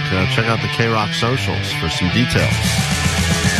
That's interesting. My relative visited, wanted to go to the Hollywood Walk of Fame, but instead I took them to Bakersfield. Well, that's a great hack as well. Man vs. Machine. We'll do that next on KROQ.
K-Rock, it is Klein Alley's show. We are humans, believe it or not. AI seems to be taking over the world, so we want to figure out if humanity stands a chance. We will answer the same questions and then give AI, ChatGPT, an opportunity to answer, and we will see if us humans, are we obsolete or will we actually survive? Can we battle the robots as we go toe-to-toe? Yeah, and I know you've had a tough couple of weeks, Klein, because you lost somebody that was very close to you. It was not necessarily a family member, but somebody who was like family, and it's tough to navigate that situation, but are we better at navigating it as humans, or are robots better at the grief process? Yeah, and that's what we'll find out. I told you guys, I said, hey, listen, I'm not going to be in early in the week. Unfortunately, a buddy of mine lost his wife. It's kind of unexpected. Funeral stuff, a lot of events around it. And I don't think any of you reacted properly. Reached out to me in any way. I wrote back in the email. I don't remember. Yeah, that was a weird. I think Johnny sent the text. It was like, if you want me to come over and babysit, you can count on me. And I was like, that's never going to happen Hey, again. I said if you need anything, I offered to send you some sympathy Oh, yeah. food. Allie did offer a sympathy pizza. Klein, I offered you to go out for drinks, and I don't even drink. I said, hey, next drink at the sports lodge on me. Right. That's true. You did offer me. All right, I'll take you up on that, Johnny. Yeah, you can. Jake, you can have that drink. Jake, you can have my sympathy Johnny, drink. take Jake out for a drink because Klein's friend died. Yeah, that's fine. So let's figure out, because a lot of people, I do think, now turn to ChatGPT to figure out what is the What should I do? What's the right text, what's the right thing to do. So this is a man versus machine grief round, which I'm unaware of, but let's see if us humans even stand a chance against the robots. So we'll start with this question. This is something that you probably had to deal with, which is explaining this to your kid, right? How to explain the death of a loved one. You've had to explain pet death to your kids before, and that's an uncomfortable situation. And thought we could ask Vanessa what you should do. How do you tell your kid about that's not fair. She's a kid. death? She's got the inside she information. should know because she is a child. She's a child. And she's very matter-of-fact about things. So, Vanessa, how would you handle this? Okay, I would say, you know how when pets die, they go to the Rainbow Bridge? Yeah. Well, same concept with humans. When they die, they go to a Rainbow Bridge, but like something to do with their beliefs. And when you die, you'll see them again. So there's a secondary Rainbow Bridge, or the same? Yeah, for humans. But it's based on whatever they believe in. How many bridges are there? The Rainbow Bridge is a Catholic Rainbow Bridge. If they're Christian, they're Rainbow Bridge. They have a Muslim one. They have a... Wow, there's so many bridges up there. Because I'm thinking these kids have some religion behind them. It sounds very congested in the sky. And if they don't believe in anything, the Rainbow Bridge for humans. The Rainbow Bridge for humans. Yeah. So if they believe in nothing. Okay, so that's what a human says. Let's see how a robot would answer the same question. When sharing sad news with your child, it is important to use clear, honest language. Okay, so it's literally the opposite of the bridge analogy. They go to heaven. They go to Rainbow City. Yeah, I got it. You got to Say cross. died or death, not passed away or gone to sleep. Yeah, so when you explain, you can't say, like, they're not here anymore because they're in a better place or whatever. Grandma's That's confusing. napping, or, right Now. Out to the ranch. Yeah, because that'll screw up their idea of sleep. Right, If they're like, messes oh them my up. God, if I take a nap, I'm going to end up like grandma. Yeah, God forbid Vanessa speaks to him every time it rains. The kids freak out. See all these... Rainbow! There's all Is the that bridges. the Islam one, or is that the... Which one is that bridge? Euphemisms confuse kids and can create fear or misunderstanding. I need to tell you something really sad. Grandma died today. That means her body stopped working and we won't see her anymore. God. That's harsh. That is... Well, the robots. Whoa. Man, they really don't have feelings. All right, well, I still think robots get the point over Vanessa on question number one. I think so. All right, so then the big thing was when you told us what was happening, how should we have reacted? So, Johnny, I'm going to give this question to you. How are you supposed to react when someone tells you a loved one died? I would have to ask, is there going to be a party, and what are you guys going to cater? What? Come on, Johnny. And do I get to go, or do I have to go? Do I get to go, or do I have to go? That's your real answer? Well, come on. When you were younger, and remember your parents would always take you to some funeral for some random dude, and you're just there in a clip-on tie, and you're like, who is this, and why am I here? Like, when can I go? Yes, we all know that feeling, Yes, of Johnny. course. That's exactly. We all can relate with that. That's my thought. I That's actually what do relate to the clip-on tie. That's what made Allie a lesbian, all those clip-on ties. All right, well, whatever that answer was. I'm going to say, correct. without hearing the robot's going to get the point on this one, too. Okay, hold on. Here's what You're on that file. Here's what the robot says about the same exact question. When someone tells you their loved one died, the best response is to be genuinely present, simple, and compassionate, not to try to fix it. Say things like, I'm so sorry, That's incredibly hard. Thank you for telling me. I'm holding space for you. Try not to minimize their experience by saying things like, everything happens for a reason, they're in a better place. Or, damn, bro, that's cheeks. Hey, that's what Johnny said almost. That's what Johnny was saying. Damn, bro, that's cheeks. All right, well, you know what? I still give the point to the robot. Yeah, I think. And then finally... We only have one more chance for humans to get a point here. If not, robots are going to win this one in a landslide. Okay, Jake, this one will be for you. What gift should you give to somebody who just lost a loved one? Man, that is the question. You send something, you send a gift. If it's a personalized gift, you feel like you got to do something, but you don't know what to do. I feel like a lot of people send flowers, but I think that is a mistake because, one, they're overpriced. Two, they die easily. That reminds you of death all over again. So you want to send them something that will bring them happiness. So obviously, a jet ski. Oh, that would be... Dude, Klein would have loved that. God, a jet ski makes everything better. Then the flowers die. You have to explain the bridge that those ones are on. They go over the flower bridge. Vanessa, how do you explain when flowers die? Is there a way to explain that to children, or... No, they don't go to rainbows. They just die. They just jet skis never die, dude. That's true. Jet skis never die. All right, well, let's see what AI said. The best gift for someone grieving the death of a loved one is something that offers comfort, presence, and thoughtfulness. Not necessarily something extravagant. Perhaps a drawing of their loved one or a grief care package like soothing teas, cozy socks, tissues, or handwritten note. I think you would have hated all those things. Yeah, Jake, you get the point, dude. Jet ski, humanity. Avoid coming up empty-handed or sending something they won't like one of Jake's weird octopus heads. Burn your collection, stinky. Okay, jeez, Jake. That robot really doesn't like you. All right, we got to take a break. Hopefully, I think we learned that robots are now better at grieving than even humans, which is a sad thing to learn. Now we have to grieve the loss of humanity. As we take a break, when we get back, though, your ADD news, and then the tickets you've been waiting for. 21 Pilots. We send you to the show, get you on the standby list so you can potentially go see them again in Tampa. The Rainbow Bridge to Tampa is in your future after this. Klein, Alley Show. World Famous KROQ. KROQ.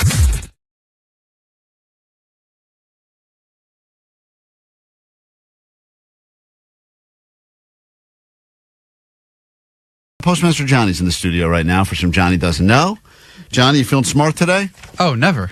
Yeah, that's so true. Yesterday, there was a couple people that called out sick. I guess Nicole couldn't be here, so Johnny filled in after the show. And how do you think your on-air shift did as Postmaster Johnny, the KROQ DJ? Congrats, by the way. Thank you. It was really fun. I had a really fun time doing it. I'm going to play you. This was Johnny's first break of the morning. Well, hold on a minute. The review is it was fun? Yeah. It was a really great fun time. Well, how do you think you did? I think I did really good. Do you think your first break was a good break? Yeah, I was locked in. Let's take a listen to this. Go ahead. What an appropriate song for today. It's new KROQ music, Miles Smith. Nice to meet you. And it is very nice to meet you. I am Postmaster Johnny from the Klein Alley Show, filling in for the lovely Nicole Alvarez. So, yes, stick with me for the next 4 hours. But I have something for you. It's the world famous KROQ. What do you have for people? You have something. I have tickets to give away. I was like queuing in like, hey, I got tickets to give away later. Stick around. I'll make the 4 hours worth your while. I was like, what is this something Yeah, that he's something got for us? I'm so excited. That was the point of the break, though. It was to intrigue you and make you think, what has he got for me? What is it? Now this, you want intriguing. This was his second break here. Take a listen. Cut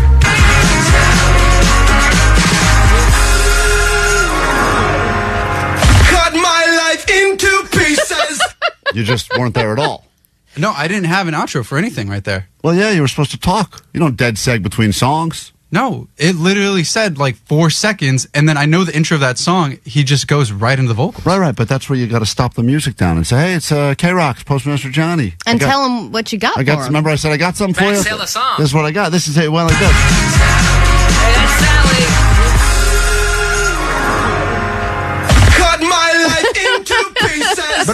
Yeah, all right. I couldn't disrupt the flow. Economy of words. I couldn't disrupt the flow. That's good. And you came out of that weird-ass country song we're playing. I know. We were like, I can't wait to see what Johnny says about this country song. And then it was Which, nothing. by the way, I kind of like, because the girls and the baddies... boy. No, the girls and the baddies love Role Model. All right. So I can't diss him or talk about him Well, right now. Miles was talking him up. Let's get into Johnny Doesn't Know right now. We got easy questions, very simple, no theme today, just easy stuff that any human should know over the age of 1. Will Johnny know these answers? All you got to do is predict yes or no. And what do we have? Let's see here. For everyone who gets theirs right, you'll have a chance to win yourself a pair of tickets to Shane Wang, Bank of America Performing Arts Center, Thousand Oaks on September 13th. You'll laugh all night, and you'll probably start laughing right now at Postmaster Johnny. So here we go. Johnny doesn't know. Big duty. Oh, Johnny doesn't know. Why are you laughing? Why are you laughing? Johnny doesn't know. Johnny doesn't know. I'm not a soccer guy. Johnny doesn't know. Global soccer tournament that takes place. In America or like in the world? Global! Never heard of it? Not Olympics related. All right. When in doubt, say no. You'll probably be right. Here we go. Your first question, and all you have to do is predict will Johnny know or not know. John in Inglewood, we start with you. A John versus Johnny battle. Hello, John. Good morning. Hey, Johnny doesn't know. Whoa. It's a very catchy song. Very catchy song. Here we go. Johnny. Yeah. Focus on these. If you have 6 half dozens of eggs, 6 half dozen eggs, how many dozens of eggs do you have? Will Johnny know this? John, yes or no? Hard no. Hard no. Sorry, can I get a piece of paper and pen one more time? Oh, boy. I'm sorry. You guys gotta draw eggs. No, he just said that was a little too much wording and numbers for a question. It was not too much of anything. No paper. No, it doesn't. By the way, I don't think he's ever used paper, and it's helped him. Just so you know, in the history of the Times, we've asked some questions where he's requested paper and pen. He has never been helped by it. He's drawing eggs. You have 6 half dozen eggs. How many dozens of eggs do you have, Johnny? I don't know why you would need paper for this.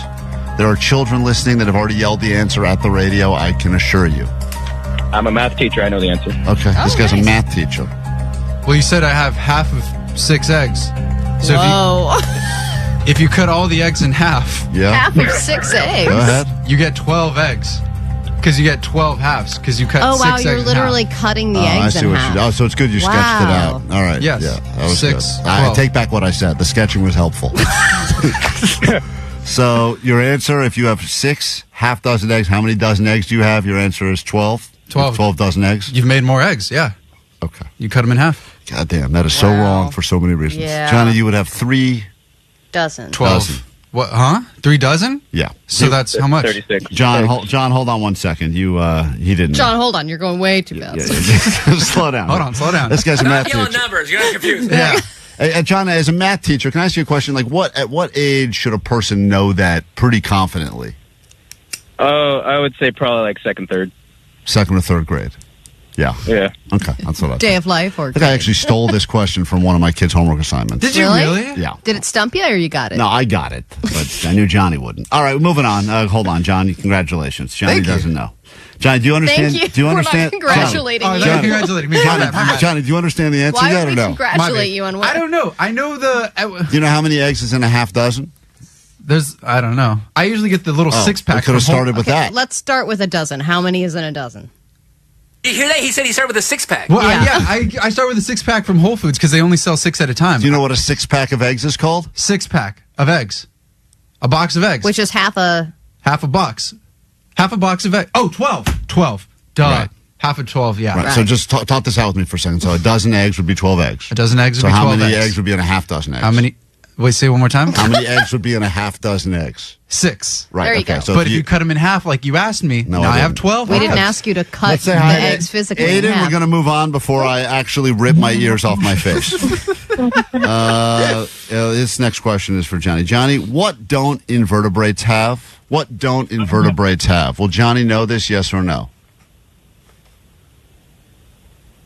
Aiden, talking to you. Will Johnny know, yes or no? I don't think Johnny would know. Are you a Is child? this a child? Yes. Oh, great. Wonderful. Now we're getting somewhere. Do you know this, Aiden? Don't answer, but do you know this? No. You don't know this Really? yet. All right. All Well, they're right. 12. So, what are you, 10, 12? 12. Oh, the number 12 just keeps following me today. All right, sure does. This person's a dozen years Such old. a tough number. All right, Johnny, what don't invertebrates have? This guy says you will not know. You're playing with a child. Is invertebrate like a race? Whoa. Nationality? I love how you're saying it low volume, just to make sure you don't offend anyone. Well, because I don't like... Can we call them invertebrates? Yeah, is it okay? Is it PC? Call it invertebrate? I don't want to offend anybody. Let's call it the I word. What do we say here? So is it a people or is it a thing? Johnny, what don't invertebrates Don't have? call them things. These are things. Are theys? Sorry, I don't know. Way to be PC. Sorry. So it's not a person, I guess. LGBTI. Invertebrate. Johnny, there's something that invertebrates don't have. So it's a body part. I didn't say anything. I'm just saying the question. Let's say bones. I don't like the word bones, but let's say bones, though. I'm going to go with bones. You have a feeling about the word bones? Yeah, because he said what they don't have. And I know jellyfish, they just jellyfish. There's no skull or jellyfish, structure. they just jellyfish. I don't know how we somehow stumbled into the right answer, but specifically it's spine, so I can't accept this as But that's a skull. But That's you got close, and the spine It is was not a as skull. right as Johnny was going to get. Yeah, for Johnny that counts as right, but it's still not right. So Johnny, still not right. Aiden, you're in the running. Aiden, hold on. You have a chance to win, even though you're 12. All right, let's say hi to Jose. Even though you technically can't. Canoga Park. Hey, Jose, good morning. Welcome to Johnny Doesn't Know. Hey, good morning. I'm 3 dozen years old. You're 3 dozen years nice. old. Pleasure. Welcome to 36. How many six-packs is that? Will Johnny know, in the saying, a picture is worth 1,000 what? Will Johnny know this, yes or no? A picture is worth 1,000 what? Will Johnny know this, yes or no, Jose? Oh, man. Sorry, Johnny, but I'm going to have to say no. Okay. Johnny, a picture is worth 1,000 what? This is a very common saying. A picture is worth 1,000 words. Oh, whoa, Johnny. Look at you, Johnny. Take that, Jose. We say no way to you. We give Sutton the final question We today. say no way to you. Klein Alley Show, that was your muse. Now we get into your ADD news, and then the second that is done, you get ready for this.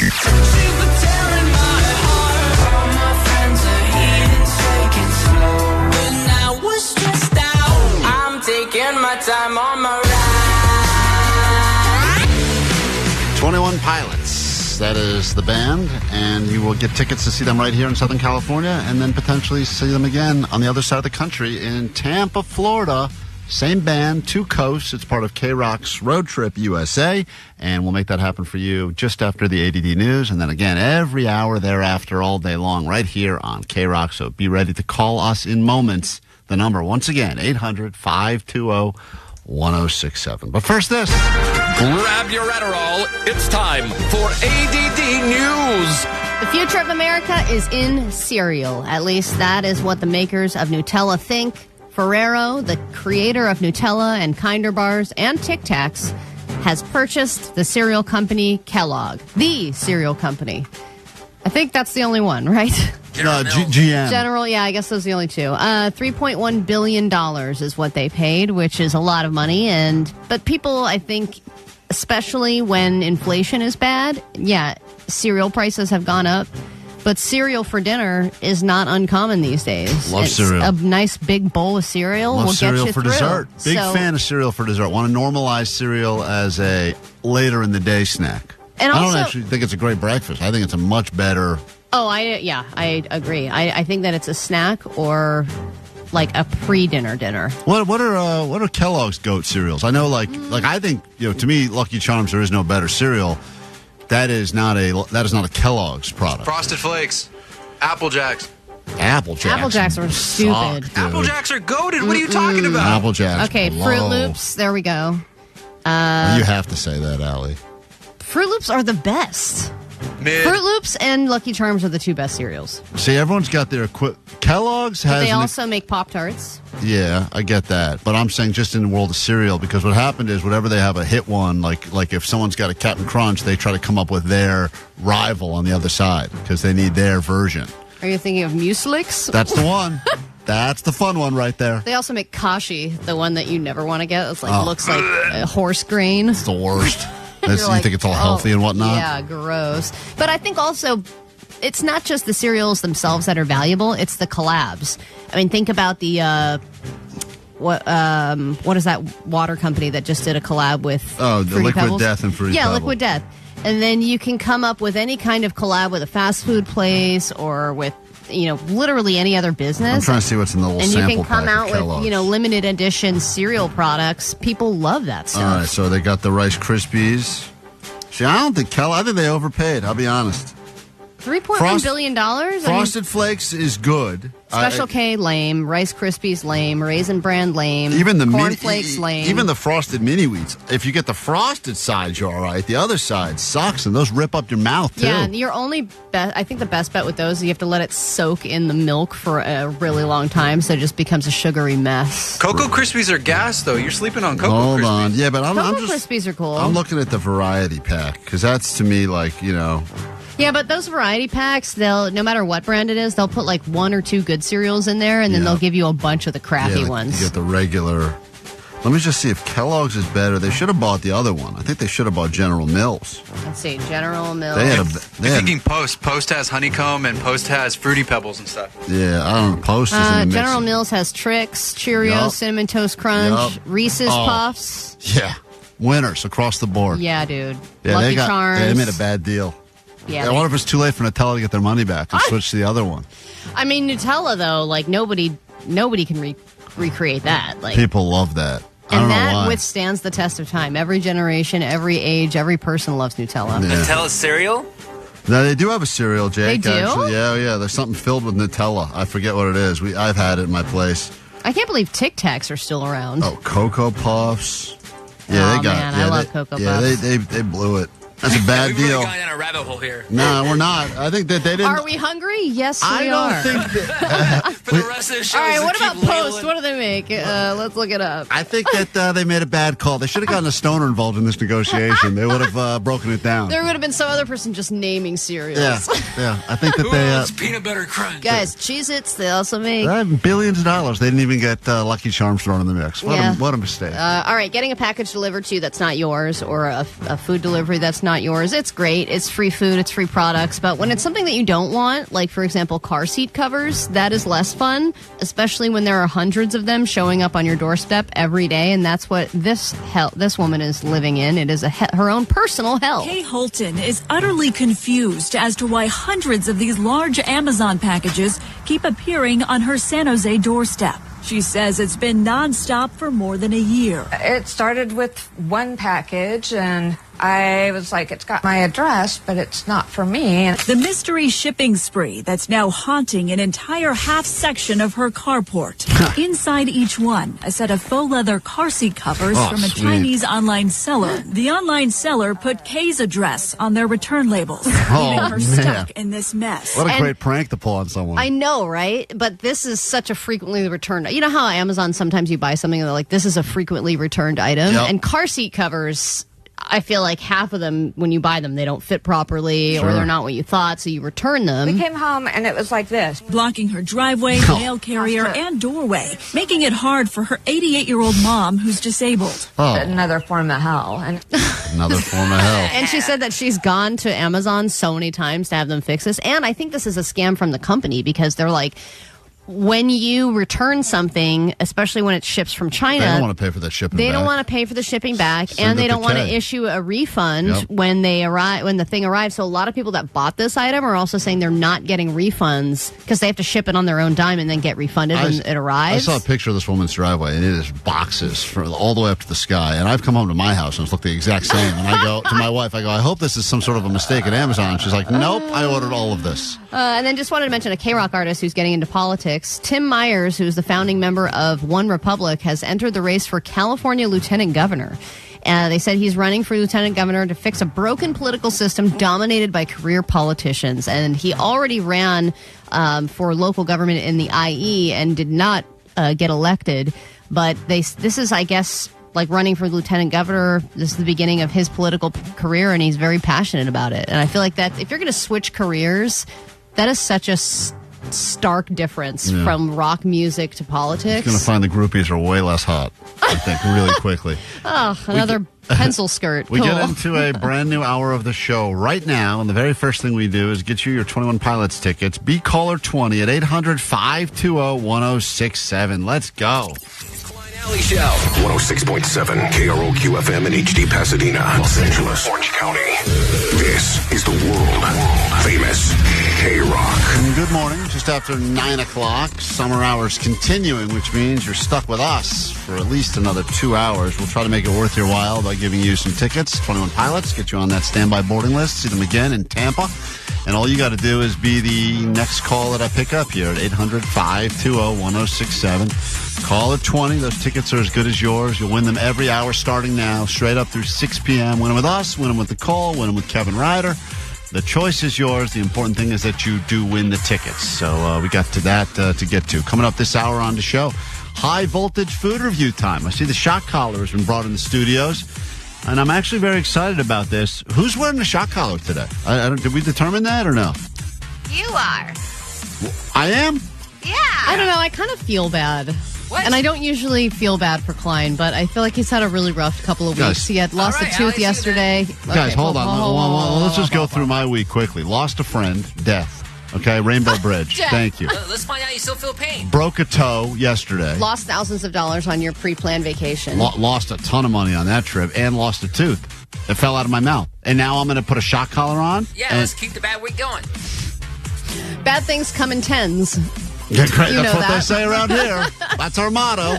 All right, great. Well, I don't know who's up. I mean, I thought we had a system where we alternate whose turn it is to wear the shock collar. God bless you. You thought we had a system? We should have had a system. I feel like I'm always wearing the stupid shock collar. I think Vanessa has never done a high voltage food review, and she's the most excited. Yeah, we can't. It's like I guess that's a problem. It's a child labor thing. All right, but she's the most excited about this pickle stuff. Oh, yeah, I'm actually excited. I do see the pickles are here. Let me give this place credit because they came in. Kaylin Pickles. I've had them before because they're set up at the farmer's market at the Grove. But I guess they have a sandwich, like a viral sandwich, where they make the sandwich on a giant pickle. The whole sandwich, there's no bread. The whole sandwich is a pickle. It's like a turkey and cheese sandwich on a pickle, and it's got Dorito dust on it. Oh, that's what it looks like? Oh, man. All right, you know what? Strap the shock collar on me. I'm ready to go. Now that I've seen it. You get to eat it. Yeah, that's good. But the problem is I eat it, but I got electricity coursing through my veins. Anyway, if you're not watching us yet on YouTube, this would be a good hour to check that out because we'll be doing a high voltage food review of the viral pickle sandwich. And it's going to be Klein's turn to get injured again because it hasn't happened yet today. So we got that to look forward to. Let me say hi to our big fat winner. And that's no body shame. That's just me saying that you're about to win some tickets. And this is Natalie listening in Inglewood. Good morning, Natalie. Hi, good morning. You are caller 20. There's the good news. Thank you. You're very welcome. Hang tight 1 second, and hopefully we call you back and tell you the even better news that you'll be traveling to see 21 Pilots a second time in Tampa, Florida. Hold on 1 second. Natalie's a winner. You'll have another chance coming up in less than an hour. All right. Chili peppers now. Then someone will strap on the shock collar. Post a picture of that pickle sandwich on our Instagram. That looks great. I already forgot we were talking about cereal. Now I'm on the pickle. We've shifted so quickly. What are the best pickles? Let's look it up. Moves very quickly here on KROQ. We are Klein Alley Show. Good morning.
KROQ, Klein Alley Show. We are on KROQ, of course, 106.7. You can check out the podcast, or you can watch us on YouTube, which is a good place to get over to, because when we get back, we're going to do the high voltage food review. If you haven't seen that before, there's no shortage of people that are reviewing food. I'm pretty sure that's the backbone now of TikTok and Instagram.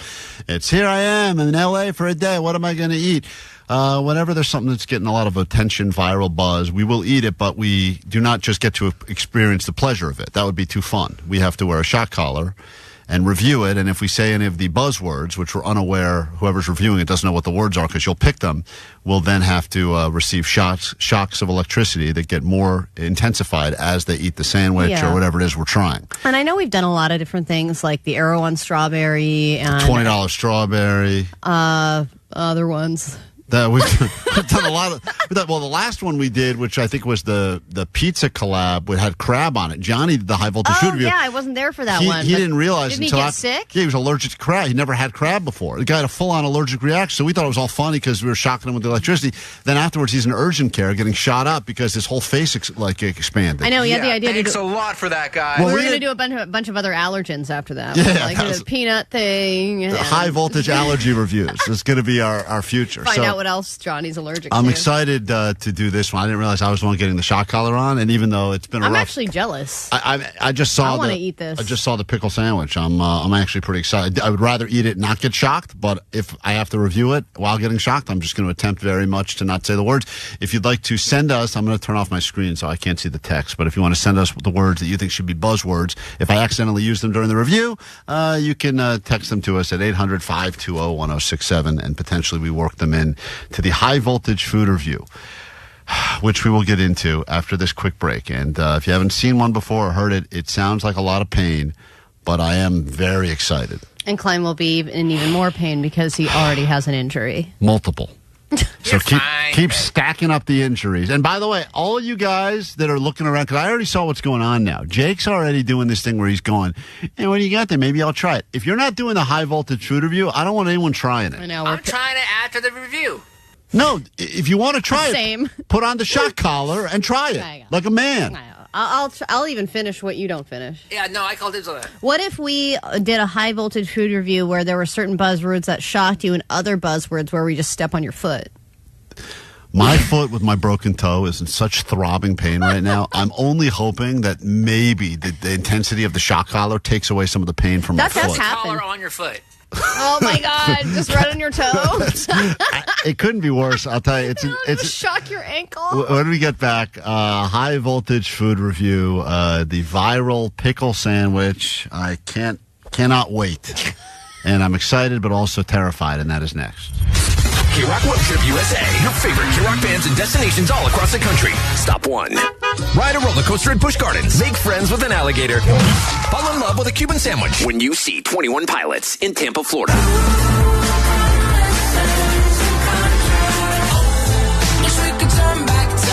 Qualify all week and you'll instantly win tickets to their show at BMO Stadium October 26th. We're 21 Pilots and we don't approve of that. Yeah, but KROQ does. Time on my ride. Then you could be off to Florida for round 2. I didn't understand the thing you said. Because nothing says summer like music, humidity, pirate parades, and a lizard watching you eat lunch. Courtesy of Live Nation and Atlantic Records. The world famous KROQ.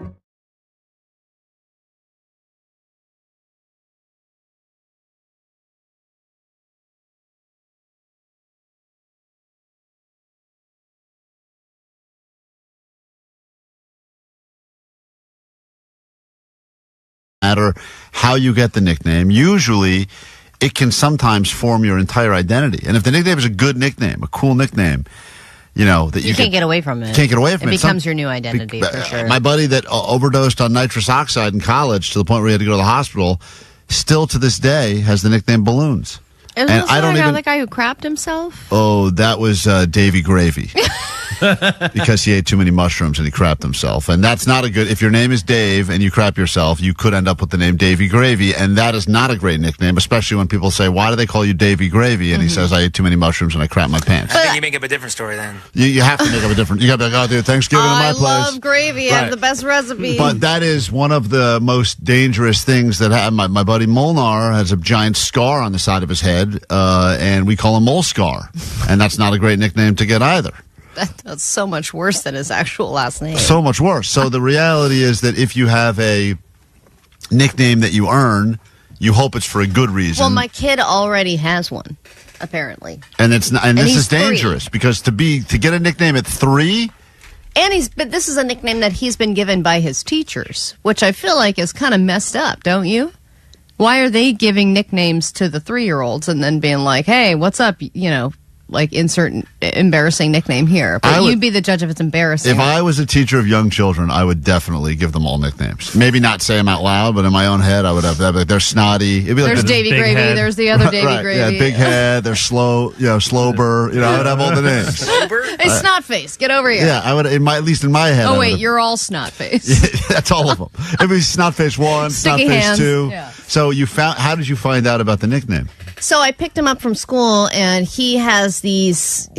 He has a certain outfit that he wants to wear all the time, but in general, he likes to wear I guess collared shirt. Like he likes these shirts that are like collared shirts. Whoa, so preppy. I'm not picking them for him. He wants to wear them, and I'm not going to be. He's 3. He's not. No, I have a bunch of different shirts. Who's picking them? Listen to him. He will pick it out and say, "I want to wear this one," and he wants to wear it with cowboy boots. He's into these cowboy boots. Does he just power wheels over to Banana Republic and pick them up himself? No. How does that work? Oh no, Klein. I'm a TJ Maxxinista. That's right, but I'm saying you do buy the shirts. Yes, but I buy those shirts amongst a lot of different types of shirts. Right, and but he likes the collared shirt look. Yeah, he just likes it. He just likes the preppy look for some reason. So I pick him up from school. It's probably all that white people talk and on he's still wearing it and wearing it with cowboy boots. So I pick him up, and then his teacher goes, "Oh, Miss Gina in the other class started calling him Myrtle Beach. That's how he's known around here, as Myrtle Beach." And I was like, Myrtle Beach? And they said, yeah. And so now some of the other kids are calling him Myrtle now. And I was like, Myrtle? Oh my God. And I was like, why? And they're like, just because he always looks so like clean cut and like this kind of preppy look. I don't think anyone thinks, like, Allie, you're getting, that is definitely his nickname, but the reason you're getting is not the reason. Because no one thinks, when they think clean cut preppy, no one thinks Myrtle Beach, South Carolina. I don't know anything about Myrtle Beach. Well, I know it's not a good nickname. That's what I know. It doesn't even make sense. That's what I thought too. But so then they must not be giving me the real reason. Yeah, there must be another reason. If they're changing it to just Myrtle, that makes so much less sense and is so much more offensive. Right. That the kid of the gay parents.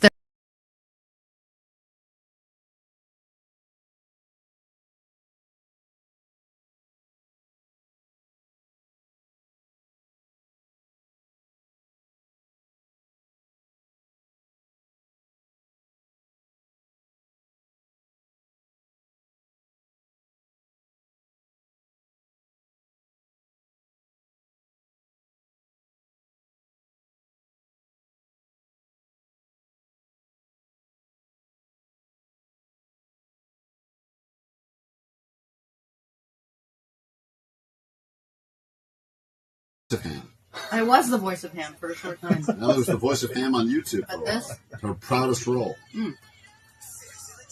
With the Flamin' Hot Cheetos? Cold fire. Yeah. So you hollow out the pickle. Yeah.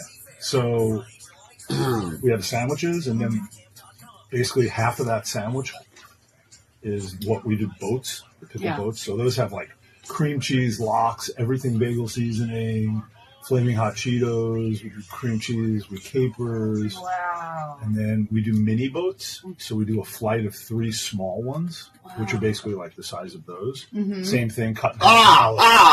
So you can God damn, that works. So you can eat 3 of them. You can try 3 different ones. And then we do chips.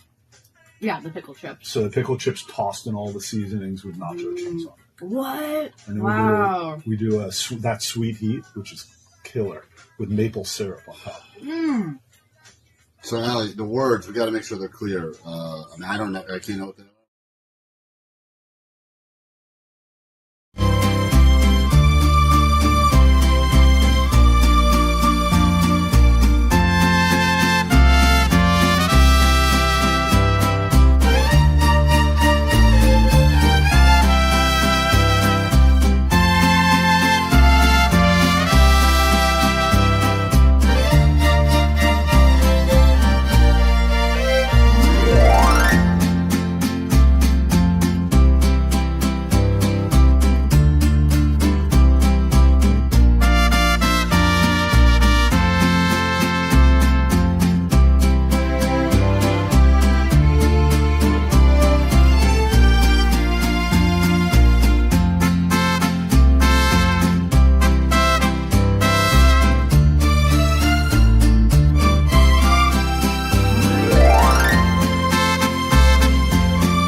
Willy Wonka pickles in our studio right now, which is exciting.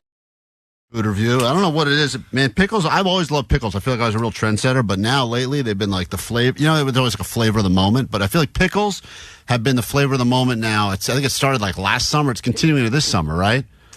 It's almost solid 2 years. 2 years now, yeah. And you're smart enough to figure out a way to kind of make them even more viral by creating the sandwich, which you claim you were not high when you came up with, but you've sold hundreds of thousands of these, people lining up around the block just to try them. And, of course, we're talking to the brains behind the operation at Kalen and Kalen at the original farmers market at the right there at the Grove. Yeah, and what I love is you say you do $3 pickle flights, so you get a little tasting of a bunch of different flavors of pickles, and you get $2 back if you buy a jar. 9 times out of 10, people do leave with a jar, because even the ones that I've tasted in this batch that you brought over, and you got jalapeno, honey mustard are dope. Dude, and the spicy honey mustard. So even just the pickles alone, everyone's eating, and I'm the only guy who's trying to fit the shot collar around my fat neck. I don't understand how this is working. I'm not putting it on my toe. Hold on. I got to make this. You got to get one of those like seatbelt extenders for my neck. Describe the. I'm going to have to review this thing, and I'm going to have to try to not say the buzzwords. But can you just describe quickly for the people listening now what would be in these sandwiches? Because you do something with the chocolate or Nutella or something, but we're not eating that one, right? Correct. So that's a pickle boat, not an actual sandwich. Oh, excuse me. What an There's idiot. pickle flights, pickle boats, and pickle sandwiches. It's my favorite mode of chips. transportation is the pickle boat. What is the thing? What am I going to be trying now? Because I'm looking at them, but I haven't actually taken a bite yet. You have 2 sandwiches on there. Yeah. We'll split it. So one of them is turkey, cheddar, and Doritos. Right.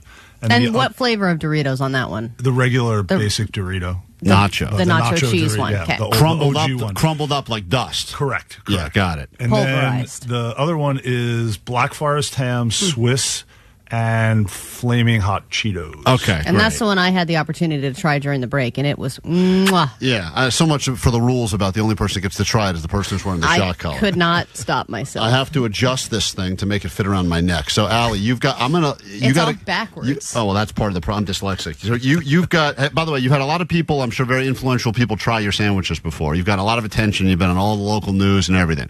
Has anyone done this yet with a shot collar on? They have not. Okay, just making sure that we're doing something. If you said KTLA did it this exact same way, I'd be really upset. As far as I know, I don't think anyone even at home has worn a shot collar. Why with would my bagels. Why would? And also, this has got to be. Last time we had allergic reactions. We've had choking hazards. There's a million reasons why. I think you threw out your back last time we this did is this. a terrible idea for so many reasons, Yeah. but it goes great with a broken toe. And also, we were not high when we came up with this idea. So I'm going to turn my headphones down so I can't hear whatever the words are. Allie, you've been going through all of the suggestions, and these will be the buzzwords that if I say during the review of the pickle. What is the official name for this? I want to give it the credit. Is it just a pickle sandwich? It's our pickle sandwich. It's a Kalin and Kalin topped pickle sandwich. Top pickle sandwich, either the flaming hot Cheeto with ham or the regular Dorito dust with turkey. I'm gonna try a half of each and give it the proper review. So, Allie, when you are ready to pick the words, I'm ready. All right, I will pull my head. Thumbs up when you're ready for me because I can't hear anything now. Okay, all right. Stop. Did you just stop. thumbs up me or No. Sorry. Stop listening. Don't listen. Okay. According to the text line and submissions from everybody, here are the 5 buzzwords. If Klein says the following words, he will be shocked: crunchy, juicy, salty, and then we're just going to go with 2 basic words: good and taste. So those are going to be the 5 words: crunchy, juicy, salty, good, and taste. All right. Klein? Hello? Thumbs up. Hello? Klein, Oh, thumbs you up. don't? Oh, sorry. Hold on 1 second. I'm giving you thumbs up, you said. I didn't realize. I was trying to figure out a way to get the shot All right, collar. your buzzword. Are you still struggling with that? Yeah, Can someone help because him? the prongs, my neck got. Hold on, I got it. Thanks, Johnny. Don't worry, I got it. Okay. Just do me a solid, Allie. I don't know what number the remote. I don't know what numbers I get. As soon as I put this on, I start getting PTSD. Can you please just Hold on, I gotta turn it up. No! Don't stop! Do not give me a sample shot yet. Do not give me a sample shot yet. I'm not. Why? The prongs are buried right into the thick of my neck. Hold on, Allie. Can you? Did you get it? Yes. Stop! Do not do that. I didn't even do the review yet. I didn't even do the review yet. It works. Please. Can you please not do it again? Oh man, please should have been one of the buzzwords. Do not do it again. It's all funny. Everyone has a good laugh when you shock me, but it's not fun. What number is that at? What 25? number? 25? I don't know. The dog. The picture of the dog looks really sad. Put that down to 11. Put it down to 11. 25. We've never done it at 25. It does go to 100. Stop. All right, so let's start. Hold on, I gotta get the intro. You want the intro song? The intro song. I think my tooth's about to fall out again. Hold on. Oh man, I forgot. There's so many. Shot the tooth out? Hold on. I think you may have cool. shot. Hold on. Please give me a break. Just give me a break. Here we go. It's time for the official high voltage food review. Is this what you were thinking about when you created this pickle sandwich, sir? Oh, yeah. Okay, Yeah. here we go. High voltage review. I'm standing here with a very good-looking, strong-smelling Stop looking at me. Allie. It's a high Allie review. This is a delicious-looking pickle sandwich. It's got thinly sliced turkey on it and cheese. And All right, first bite. First bite, got a crunch to it. Oh no, you dropped the whole thing. Press the jump button. Oh man. Hold on. All right. Allie, that's way too strong. Really? That's way too strong. I just threw the whole Are you talking thing. about the sandwich or the shot collar? It's a really good sandwich. Hold Okay. on. Okay. Oh my God. It's you taste the cheese, but the cheese. I'm gonna stop saying that one. It's so messy. Listen, This is here's such a mess. The Doritos Uh-huh. are. What do the Doritos taste? I'm not. What are the Doritos doing for the sandwich? I like it. Breathe. I like the sandwich a lot. Please go buy one of these. It's a great Okay. sandwich. I haven't tried the other one now. Let me What's just the move consistency? It's perfect. Perfect. I'm making my way over now to the ham one. This one's ham cheese. I've really made a mess here in the studio. And this is the... one is also very good. That's a great high voltage food review. Good. That's my minute. You can't just declare that's my minute. Yeah, it's definitely. Yeah! Oh, he took it off. Man, that's a good sandwich. Congratulations.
Mike's backwards now. 626 said, I'm still laughing at Klein, the best high voltage food review yet. My face, it's a different person. My face hurts from laughing, risking my employment status watching that, but it is worth it and priceless. Yeah, I don't think we should do those anymore. I mean, I know that was, I think, my idea originally, but it's not, in my head when I came up with the idea, I don't think it was me being shocked. I don't think that we're supposed to be doing this anymore. No, probably because not. Vanessa went to some kind of a meeting, like a Zoom meeting or whatever, about compliance or some crap, Right, and right. they said Yeah, specifically that we're not supposed to be doing this anymore. We all agreed or whatever. I mean, we put ourselves at risk every day for your amusement. Yeah, but you were going to agree to get your nipple pierced, and that wasn't good enough. You know, they have yeah. all these like stipulations now. Yeah, that video's up. I don't know why that got reposted again. I guess it was the anniversary or something. My nipple's back up. My nipple piercing's It was back the up on anniversary? Instagram. I don't know. Who's keeping track I don't know. of It's it? got Even this year. Just saw it get- Nippleversary. I just saw it get reposted. I don't know who put it up there. I just saw it yesterday. Someone tagged me in it. I saw, oh, there I am, getting my nipple pierced. You know, it's funny you mentioned that the Zoom meeting.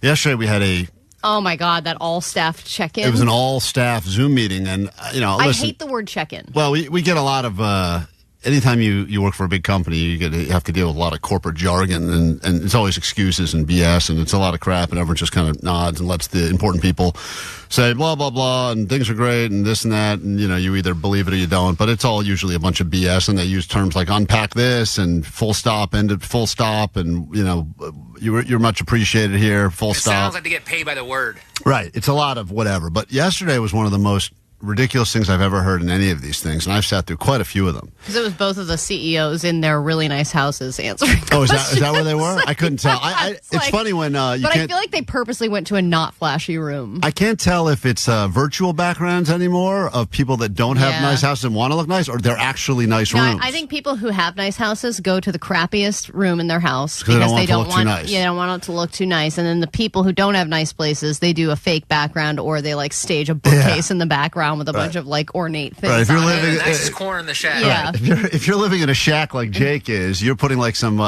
very opulent sort of like, oh, this guy lives in the Taj Mahal. Is that the dictionary? But then like the really rich people that have their own library like try to make it seem like They're like, it's this is cool. Quick, let's take this call in the laundry room Yeah. so they don't think I've got money. But this one was like, this is also a phony attempt at being transparent. That's the thing they like doing right now. Is like we're available. We want to talk to you and Right. be honest with you and be transparent with the state of the company. And you can ask any questions that you want about how everything's going. Right. Any idea is a good idea, which is also very not true. They said that so many times. Most ideas are terrible ideas. And they say, anyone can give us an idea, and maybe that's the next great idea, but probably it's not. But this was the craziest thing I ever heard. They said, as it pertains to people getting raises, we've decided to not do that. And the reason is because, not for us. We'd love to give you guys raises. It's for you. Because if we give you a raise, and then you get a raise every year, you will raise yourself out of a job. yeah, you're gonna have so much money that you can't have a job here because you're gonna have so much money. And I'm going, I don't see the problem with any of this. Let's go with that plan. Well, they were basically saying a lot of companies do these automatic raises, Great. even though they didn't really deserve them. Great, And we're love like, this seems, I don't see the problem at all. Yeah, I was trying to vote. But then there wasn't even a voting tab. I'm There like, is yes. always that one guy at a workplace who's making like $500,000 and not doing anything, and you're like, what is it with this guy? Right, and it's got grandfathered into some sweetheart deal, Yes. and I get it. Well, fine, that does happen sometimes, and people So just they're go like, like, we want you to earn your raise, is basically what they said. And then somebody asked the question about layoffs. They were like, what about the layoffs? Because people want to know, are there going to be more? Is my job safe? well, Blah, blah, blah. they like to do the triple negative. They go, we're not going to say there's not going to be more, and I'm like, hold on, where I are we know at she now? even said, I'm not saying there will never not be a 401k. I was I'm like, wait, what? Did we just reverse ourselves back out of that? What happened here? But that's also, it's kind of, I feel like the smart people, and we're not in that category, they have figured out a way to speak in a way where they're like saying stuff, and the rest of us get so confused, and we're like, I'm going to take that as a win, I think. Well, they were like, every healthy company has layoffs. Yeah. Amazon did layoffs. Oh, yeah. Microsoft did layoffs. All these great companies. Right. They're always looking for more efficient ways of working. And we're just always thinking about efficiency. And then she kind of said in so many words, make yourself useful so that we don't want to lay you off. Well, it was funny. Listen, I actually respected that level of transparency, because she goes, if you have a job that we can have a robot do, then you should probably get better. Figure out a way to not make yourself replaceable. Figure out a better job. And I'm like, I'm going to figure out a way to pour water on the robot. Yeah. That's what I'm going to do. But I did find that to be, of all of the funny things I've heard over the many, many, many years, the concept of, we don't want to give you more money, because then if we give you more money, then we wouldn't What be are you able going to do with all that money? Right. You don't know where to put all that money. Come on. So now. we're And they always make it seem like they're in the boat with us. They're like, Oh, yeah. we are not getting raises either. Okay. We Right. had to make this adjustment. I'm like, okay, yeah, but you make like 500 times what I make. Yeah. But hey, that's why they're running the show, and They're we're just in a nice. I guess they're not putting shock collars, not eating pickle sandwiches today. They're not in a shack. Yeah, they're not living in a shack Take like that, Jake. robots! You can't do that. So yeah, let's see a robot put a shock collar on and eat a pick. Oh, actually, I would like to see that. It's K-Rock.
Away from getting you some more tickets to see 21 Pilots, then the generation wars can officially begin. Gen Z is doing something that is annoying everyone. They're no longer taking a break from jobs. They're doing these mini retirements. We'll get into that and more with your ADD news in just a few moments. Then you can get bragging rights for your generation. A lot to happen after this quick break here on KROQ. Sun's out, dumbs out. Klein, Alley, Show. Now live till 11. All summer long on KROQ. Wow, what a window. California Deluxe windows. Potato chip guy? Yep, custom fit. No broken stucco. Warranty? No fine print. Cost?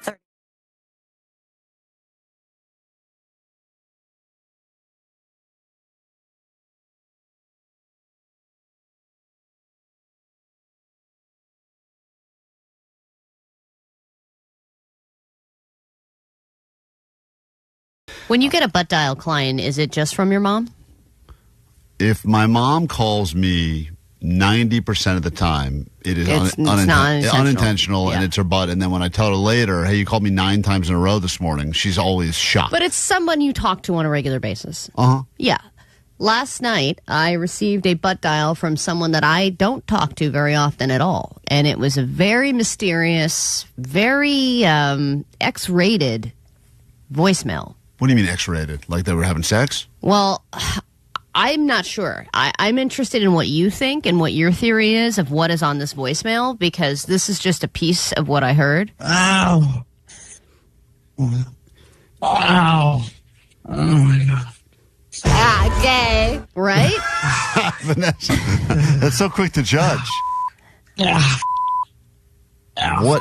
What is that? This goes on for minutes. But maybe the guy needed help. Like he was pinned under like one of those IKEA furnitures to topple over on He's you. in the bathroom after all those tacos. Maybe this guy was $10K for LA. Anything could have been going on, but it starts like this. Hey Siri, shut the f up. Whoa! What? Wow! So aggressive, man. Wow! Damn. That's the first thing you heard? Yeah, and this is a guy that I know, but I don't. I can't even tell you the last time I talked to him on the phone was when I was trying to rekindle with old friends when we were doing our forced resolutions. So it's been a very long time since I talked to him. He hasn't called me since that rekindling let me try to moment. remember. This is when we forced you to call random people from your phone you haven't spoken to in a while. Yeah, and You this had is the lot guy I of went really to elementary awkward- school with. Is this the guy that's like, He's like a rocket scientist or something at Stanford. oh, he's really smart. He's super smart, and I called him, and he was like on the way to Curacao for a vacation. He sounds smart based on how he yells "F you" at Siri. You know what it reminds me of? Remember when that paraglider crashed and he had Siri call 911? Oh, yeah. Maybe. Hey Siri, call 911. Yes. Call 911. Emergency. Yeah. Right? That sound. Play yours, Allie. Now, hold on. What the f is the volume? Goddamn. What Are you happened? talking to me? Can we find it? Do you have the guy's number? Not only do I have his number, we decided to call him because I wanted to confront him about this and see if he remembers anything about this. Well, let's just play some bets for a second, because if you get you wake up, you have a random long ass voicemail. Usually, we all experience this, and it's someone that did not intend to call. And you usually just hear the sounds of pockets or someone walking. It's Yeah, I never woke good. up to it and I was like, oh, this must be a drunk dial. But then as I'm listening to it, because remember Shannon Sharp did an accidental live stream of his sex? Yeah, where's that audio? That sounded like That was a real weird. It sounded like Chewbacca going to town. Yeah. There's a lot of like, "Ugh." It was real guttural. Yeah, right. This is Do you have the audio of that? Let me Because see. that once again another accidental, and I think he accidentally. Klein's never been so jealous. Man, I've never made that noise or made anyone make that noise. I mean, it's wild. I got to start doing that more. Maybe I just. What's you? Oh, I'm this person's son. It's not done at all. And this is your guy. Yeah. How long did this message go on for? You got? 3 minutes. Wow. All right. Well, hold on. Vanessa says he's on the hotline now. Let me say hi to. Should we say his name? You think he's going to want anonymity? Peter. Oh, hold on. Let me get him on. Hold on 1 second. Sounds like he's playing with a Peter. Hey, hey, Peter. Yeah. Hi. Welcome to live radio. You're on KROQ. What the hell was that? Well, I think we all know what happened. No, none of us know what happened at all. Either you fell out of an airplane or you were having sex with Shannon Sharp. We don't know. We don't know what happened. And an accident happened, and Allie got the best of it. What was the accident? What do you want me to say, Kevin? We want you to tell us what happened exactly, because this is painkillers. There's words that I can't say on the radio. That well, don't worry, we bleeped them the first time around. Can you in a slightly cleaned up version? You hurt your junk, or is this in the backside? No, just good times with whatever. What? Oh man, this is less clear than the voicemail you left me. I want to party with Peter now. Peter, is there? Peter has a boat. Remember? Is there another person involved in this, or is this just you? There's another person, of course. Oh, there is. But yeah. So this is. So we are hearing. Do you want to talk to her right now? Here she is. Yes, Allie, you know Trisha. Yes, I do know Trisha. Hi, Trisha. Kevin knows you too. Kevin knows Allie too. Hello. Hey, Trisha. Hi. Hi. you know this message that is this your boyfriend or husband or what's this one night stand? husband. Husband? Do you know this message he accidentally left on Allie's phone? I mean, listen. I don't know if you heard that. Listen. Shut the f*** up. Ow. Ow.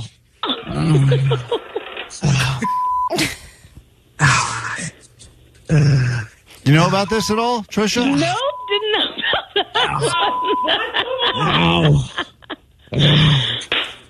Ow.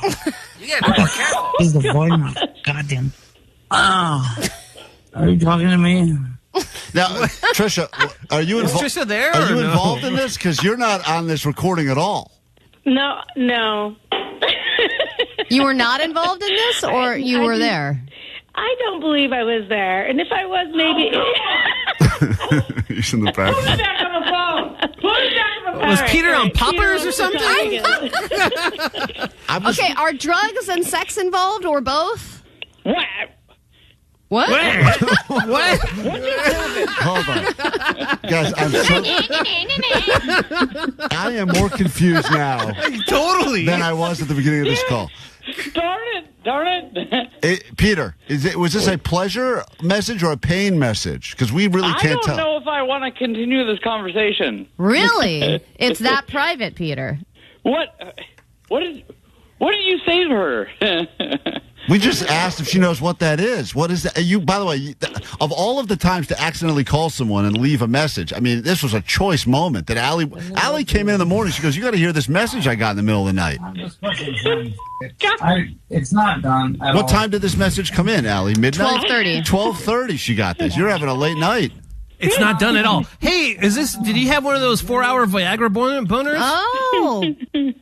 All right, now I got to go back to my cell phone. Now I got to listen to the voicemail. Now I got to do a lot of stuff. We'll play you the voicemail in its right entirety. here. I don't want to hear Allie has the voicemail. We're all listening. It's a giant mystery. Yeah, you heard it. I didn't hear it. Someone's guessing maybe Peter has fleas too. Is it possible that he got the fleas? I don't have fleas. Listen to this message. I mean, this is out of control. I can't. I'm using like 4 or 5 different painkillers. Ow. Oh. Oh. Are you in active labor, Peter? I think you're about 8 centimeters dilated at this point. Yeah. I can't hear you. Allie, I'm going to kick your butt. Thank God Allie shared I guess this it's with going to us. hurt. Yeah, Allie, what would it sound like if he kicked your butt? Play some audio. Let's see. I'm trying to be polite because we're on the radio. Kick it. Ow. Clearly he's embarrassed, but I'm just curious as to why he would be embarrassed. I honestly was worried just because it sounds like you're in pain, and I think at one point you say you need a doctor. So I just want, for your sake, to know that you're all right. By the way, you've earned the nickname on the text line. On the world, and a brand new hour can officially begin. Grab your Adderall. It's time for some ADD news. My therapist says I'm good enough. KROQ, we got Klein Alley Show. Let's find out what's going on in the world together. Then a brand new hour of the show can officially begin. You're in the right place at the right time, and here we go. Grab your Adderall. It's time for ADD news. Since we've had another week of hearing about tragic situations, I thought I would share one that could have been tragic but was not. This is a happy ending situation and a local one. In Wilmington, there was a tunnel that collapsed while about 30 workers were actively working inside the tunnel. The tunnel was 300 to 400 feet beneath the surface, and where the collapse happened was 6 miles away from the tunnel's only access point. So all these workers are all of a sudden trapped in this, it's like 18-foot diameter hole. And some of them had to climb 12 feet over this loose pile of dirt to get to the area where they had to be rescued. And within 90 minutes, all of them got rescued safely. They went into this metal compartment that then lifted, like a crane lifted the metal compartment out to the surface, and they're all okay. Was it a fun tunnel, like a drug smuggling tunnel, or was it a less fun tunnel? No, it was like a water. It was like they were taking. What I was reading about was it was like they were doing water work, like taking clean water and super fun. Yeah, it's not fun. That's not a fun tunnel. Taking stuff like clean water and bringing it to the ocean or something like that. The worst. Oh, yeah. fun tunnel. That's not a fun tunnel. Drug Yeah, but tunnel. it's a very important tunnel. Smuggle tunnel. Those are fun tunnels. This tunnel, it's not saying Yeah, it's not but important. getting trapped in a fun tunnel is one thing, but getting trapped when you're just at work. Also, it's Tunnel interesting. trapping sounds terrifying. Yes, and of course, for anyone who's claustrophobic, there's people that don't even like it when the elevator door stays closed for an extra second. They freak out. I know, and then they read about these stories, and they're like, oh, my God. But this one, if you think about all of the caught in tunnel, trapped in tunnel stories we've The heard in our happiest life, one. this one ended so quick, you didn't even have a moment to appreciate the rescue. Well, they were It was trying like- to even sensationalize it on the news. Like, it happened at 8, and they weren't even rescued until 9:20. Right. I was like, that's not that long. Right. I mean, I would imagine a regular workday they'd be in that tunnel for longer. But I'm glad they're all out safe. I mean, But remember the kids that got trapped in the tunnel in Thailand? They were there for days, weren't they? was that the soccer team? Is that hard? Yeah. All of my trapped in a tunnel stories. That was a cave. Oh, yeah, it was a cave, but it was tunnel-like. No, Allie, you idiot. Come on. Tunnel-like. They you were big trapped. dummy. Someone put Allie in a Tunnel-like conditions. Can we put Allie in a tunnel and not rescue her? Is that possible? Yeah. Come on, we can wrap the cave and tunnel stories into the same category. Not really. You're trapped under something. You guys remember when baby Jessica fell in a tunnel? You guys remember that story? That was basically a tunnel. No, that's a well. A well is a vertical tunnel. Wrong. You have no concept. Baby Jessica. Idiot. All right, when you come across a wild animal, there are certain things that you're supposed to do or not do depending on the animal. With a bear, you're supposed to make yourself big, wave your arms over your head. Some experts will tell you to make loud noises and bang pots and pans together when you see a wild animal. When you see a coyote, as we know, you're supposed to yell, "Go away, coyote," which seems a little on the nose, but they say that it works. And I didn't know that when you see a mountain lion, it is even simpler than that. This woman saw a big-ass mountain lion on a hiking trail in Ojai, and not only was she calm enough to get her phone out and film it, but she did what you were supposed to do, which is very simple. I guess you're just supposed to yell no. No. No. No. No. The mountain lion's like, okay. Jeez, all right, Karen. And leaves. Yeah, I mean, I get it. That's enough to get anyone to walk away, I think. That's it, This just is what simple. a Karen says when she sees a person of color on the street Right. walking by. No. No. No. Go away. Don't take my My purse. neighborhood, too. All right, lady? Jesus. Oh, my goodness. Tense moments for a hiker in Ojai who came face to face with a mountain lion. It happened last week on the Gridley Trail. Hiker says she glanced up. She saw the mountain lion walking directly toward her on the trail, and that's when she started to record. She knew not to run. She maintained eye contact and began yelling, hoping to make the animal go away. Just saying, no, no, Yeah. no. It ran behind a bush, and that was it. But The mountain lion was interviewed later and said, "I'm just misunderstood." yeah. Oh, yikes. No. Put that guy in the tunnel with Allie. No. Bad Nope. joke. No to that Bad. joke. Wait, let me ask you a serious question. Well, why did she need to record this? For her own... I think she just wanted to record it. But what you think about if there's a situation on a plane where somebody's drunk and unruly, you're like, I got to get my phone out. This is a fun situation. Yeah. Or a brawl or something. When an actual wild animal is coming in contact with you, I would not think to get my phone out and start filming it. No, but you'd be so mad after the fact. And I'd be like, now I have to Could tell everyone about this mountain lion and no one cares. Gonna have to post another video of me making a quiche and hope it goes viral. Damn it. During the break, actually, when we were camping, they told us, hey, by the way, there are active bears in this campsite, so please make sure to put all your coolers, all your food, everything in the car. They're even they're breaking into people's cars and getting the windows down and getting into people's cars and stuff. We're like, okay, yeah, whatever. As we were going into our tents, we saw a big-ass bear walk right through our campsite and up a hill. And before I had any time to react, all we did was stop and watch it and then move on. Like, I didn't think to do anything. Yeah, you're like in shock. Yeah, you're just like, oh, my God, that's a bear. Story would have been so much better, Allie, if you had a video. I know. But now you have or nothing. did anything. Right. Because now Besides just watch a bear. I don't even know if I believe it, to be Totally honest. boring story. That's like a made-up, boring story right there. No to you. I know. No. I know. It's just another I saw insert animal here story, which is super lame. And then I don't know if this is necessarily a new concept, but it's something that Gen Z is doing, and they are branding it as a micro retirement. When you either get laid off from a job or you quit your job, you begin the process immediately of looking for another one, or do you? A lot of people now are taking these, quote, micro retirements where they're like, hey, you know what? I'm just going to use this as a time for me. I'm going to take a vacation. I'm going to chill. Maybe I'll ride that unemployment for a little while, and I'll just have this year where I don't work. And they're taking this time off, and they're finding themselves, or basically taking a gap year, but in adult life. Well, if you know you have another thing lined up and ready to go, then you can do that in somewhat of a stress-free sort of way. I've always been so freaked out from the second I am fired. Oh, my God, panic. It's full-on panic to the second Like, you I'm going to starve. potentially get something. It's just, now I know some people that are smart about it. They're like, I'm planning it so that I'm going to go ahead and quit right before summer starts, and then I'm going to start my next job in September. And I'm like, well, that is genius. Oh, how did you figure that out? My sister got laid off, and she still has not found another job. I think she's just like, hey, you know what? I'm going to ride this whole stay-at-home mom thing, and she's not even a mom. Right. She's just a stay-at-home. You're missing a kid, though. You're just staying at home. Well, that's right. Let's not get caught up in the details. She's All very right. busy.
FM in HD Pasadena, Los Angeles, Orange County.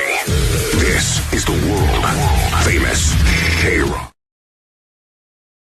We are still Klein and Alley's with you for another hour of whatever. We kick it off by giving you tickets to 21 Pilots right now. If you're caller 20, probably should have said caller 21, but rules is rules, and they got fine print and lawyers here, and the lawyers here do not have a sense of humor. So just be caller 20. Let's not get crazy and poetic by making you caller 21. We'll just give the tickets away to caller 20, 21 Pilots. You'll get to go to that show here at BMO, and then again, potentially, we send you to the other coast to see them in Tampa. It's part of KROQ Road Trip USA. New bands, new destinations all summer. And be ready to win your way across the country, and all you got to do is be caller 20 now at 800-520-1067. I think the reason they really go with caller 20 is because they don't trust us to do anything. And also, they're like, we don't want 21 Pilots to get mad at us. We don't want anyone mad at us. Just do caller 20 and shut up. Also, we work in radio, so counting to high numbers north of 20 is very challenging. Once you get into 30s and 40s, it gets a little dicey. It's not going to happen. So this hour on the show, chance for you to win bragging rights for your generation. Generation War, still looking for the first ever millennial champion. Haven't had one yet. Gen X has won this many times. They claim they're the greatest generation. Gen Z is even, I believe, squeaked out a victory. Even a boomer won this one time. So it's all generations have the opportunity to win bragging rights. That'll be coming up later this hour on the show. And we take a deep dive into Jake's journal. So Jake apparently, and this is a crazy thing, and I feel bad for Jake this time. This time I feel bad for Jake. There's always something that can happen that you find out about with an ex. And when you find out about that thing happening, it can send you on an emotional ride, emotional roller coaster, which I think Jake's in the middle of right now. So we'll get into that as we peek into Jake's journal in a moment. But first, let's go ahead and say hi to caller 20. We head to Simi Valley, California, and we say good morning to Rachel. Hi, Rachel. Yes! Hello! It's you. Congratulations. Oh my God, thank you so much. Yeah, you're very, very welcome. I like it when it goes to someone who's happy to win, knows why they're calling, 21 Pilots. You will be at the show happening at BMO on October 26th, and hopefully we call you back and give you the good news. You'll be packing your bags to see them a second time, all right? All right, I'm so ready. All right, cool. Doesn't true happiness make you so uncomfortable? It does. It does. Stop being so happy. No, we're happy for you. I'd like to bring you down about something. You have any dead goldfish we should know about or anything? If not, enjoy this moment of happiness on a Thursday. We get into Jake's journal. Actually, that'll turn that'll bring us back down to earth. Take a sad trip into Jake's journal after Puddle of Mud right here on KROQ.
about to get real emo in here. KROQ Klein Alley Show.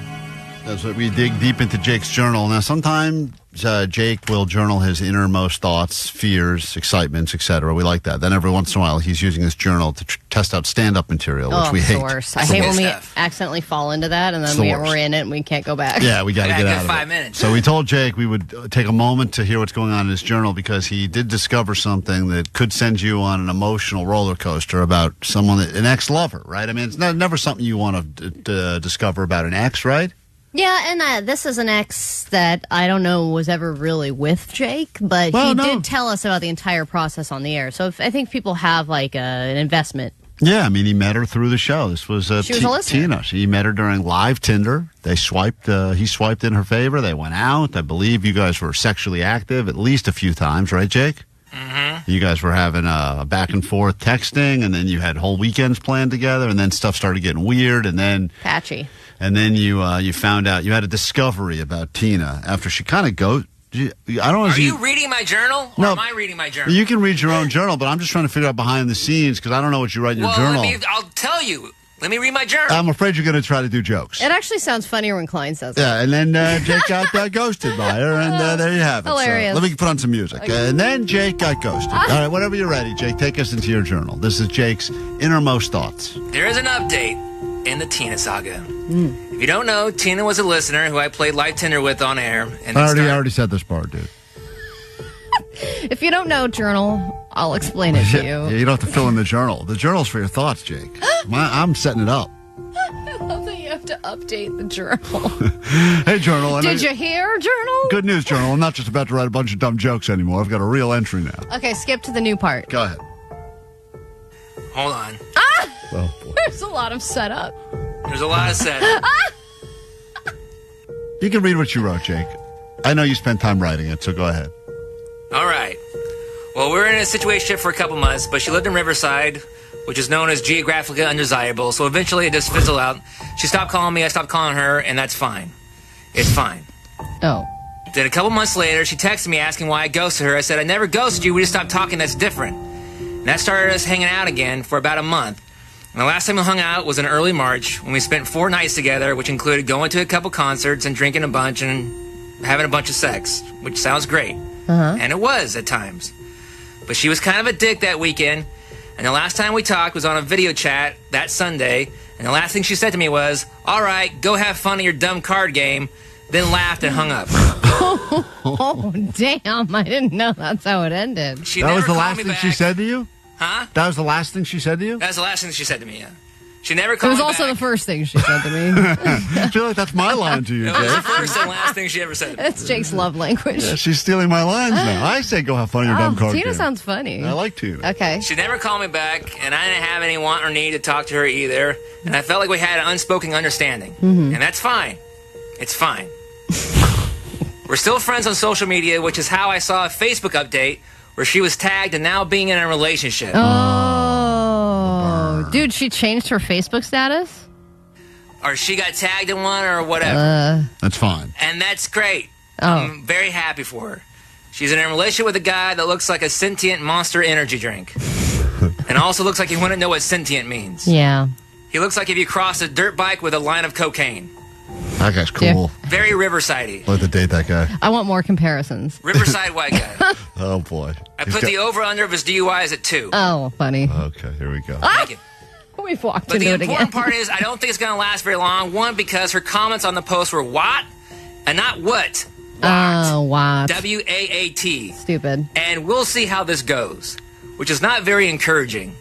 And 2, because I finally got bored enough to check my Facebook messages, and less than a month ago, she wrote to ask why I ghosted her again. And goddammit, I wrote back to her explaining that I didn't ghost her again, we just stopped talking, and that's different. And any other method of communication in the world would have been a faster way to get a hold of me.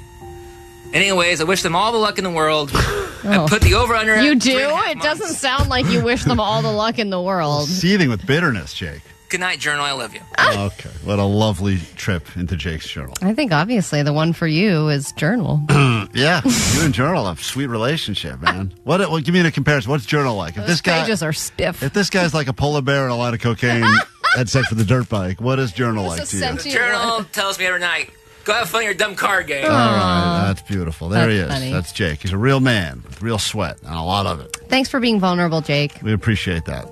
Take a quick break. If you'd like to call in and participate in the generation wars, now is a good opportunity. Gen Xers, Gen Z, Millennial, Boomer. We'll take your calls now. You'll have bragging rights for your generation. Everyone born in your decade is counting on you next. KROQ Road Trip USA. Your favorite KROQ bands and destinations all across the country. Stop 1. Ride a roller coaster at Busch Gardens. Make friends with an alligator. Fall in love with a Cuban sandwich when you see 21 Pilots in Tampa, Florida.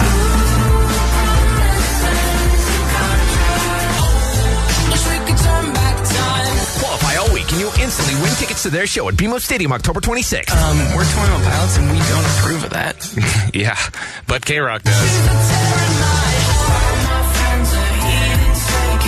Taking my time on my ride. Then you could be off to Florida for round 2. I didn't understand anything you said. Because nothing says summer like music, humidity, pirate parades, and a lizard watching you eat lunch. Courtesy of Live Nation and Atlantic Records. The world famous KROQ.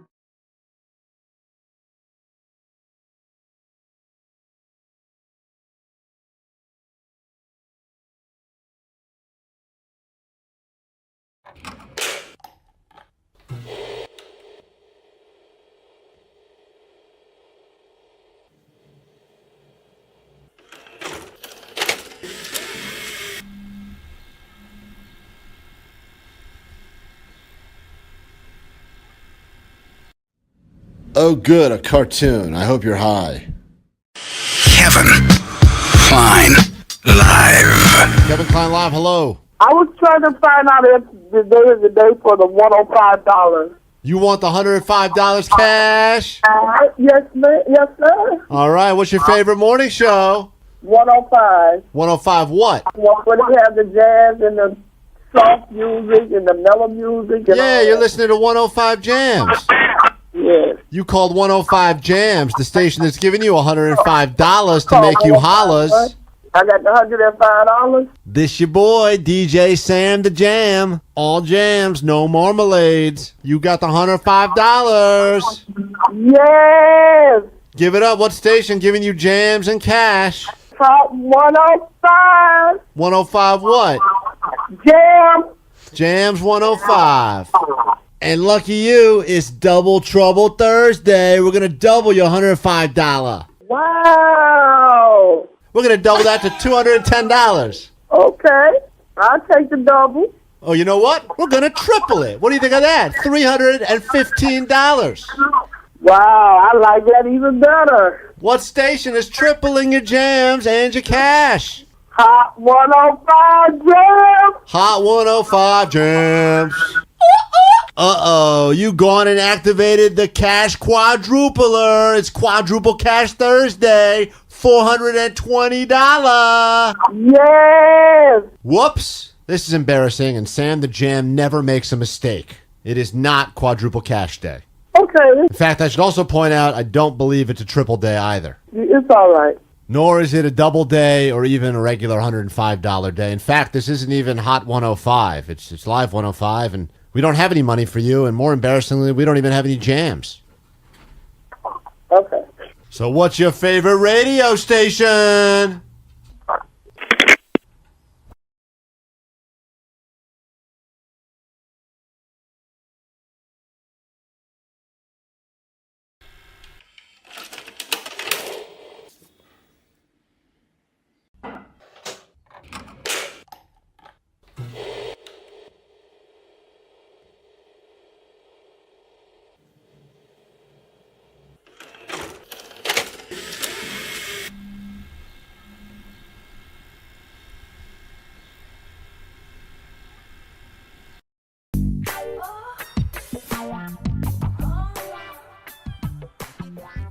Hi, I'm Allie Johnson, and this is my Playboy Playmate Amateur Audition.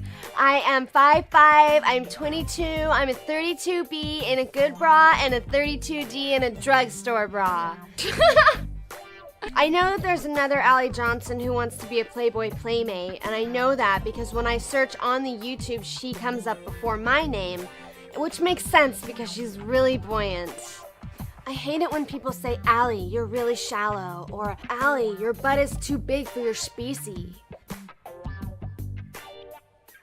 This is my boyfriend, Devin. We met 3 weeks ago. He is a full-time ice cream operating engineer. He works full-time out of his own van, and he has just been such an entrepreneur, and he totally believes in me. I like bikini weightlifting. That's always fun, especially in the bedroom. I like just hanging with the boys, and I don't even ever mind that they make me stand outside with no bra on. I like filthy, dirty change on me because I think there's something a little too perfect about being clean. I'm really excited about possibly being a Playboy Playmate because I think it's really empowering for women to have their name associated with a month.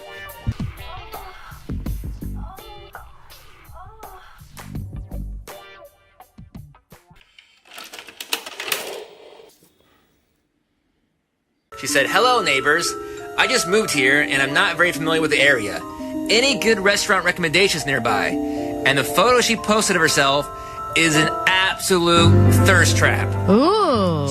Complete smoke show. Did you reach out to her? Because clearly it's a scam. She's not looking for a restaurant recommendation. Well, thankfully, Jan has commented, Jan? You have not just moved here. You joined 2 years ago.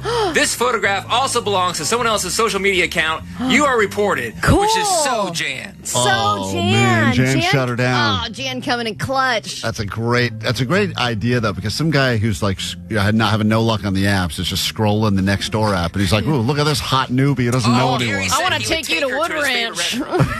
If you're just joining us now, Yo Gabba Gabba, Aquabats in the KROQ studio, and Colleen, we give you the final, and this is the final question. We're going to pick someone to give these tickets to. Every line is full here. Everyone loves Yo Gabba Gabba. Cult, to say the very least, and I would imagine every country loves you guys as well, right?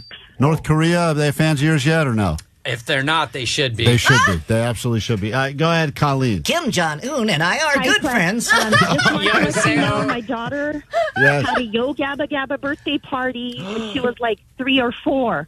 And we have all your dolls and we have a little boombox and everything. Anyway, so she's a high schooler now. And I want to know, how do I deal with the moodiness of a teenage daughter? Question for a futuristic magic robot. Well, Colleen, it's a biological problem that happens to every young girl. Between the ages of 12 and 17, they are grumpy. That's just You facts. just have to deal with it and let them become their own person. Oh, that's Someday lovely. they'll figure out that being grumpy won't get them what they want. Wow, Good advice. flex. By the way, I'm glad you said that for Allie to listen. I hope she paid attention to that as well. Hey. Allie, she's being all grumpy now. Sometimes I'm just grumpy. Hey, Blind Charlie, you're part cow now? I will be this Saturday, yeah. They're not giving me a blood transfusion. They're actually putting in a blood vessel from a cow.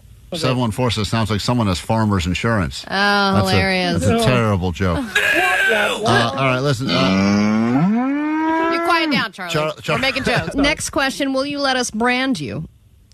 Oh, hell yeah. With a Klein and Alley?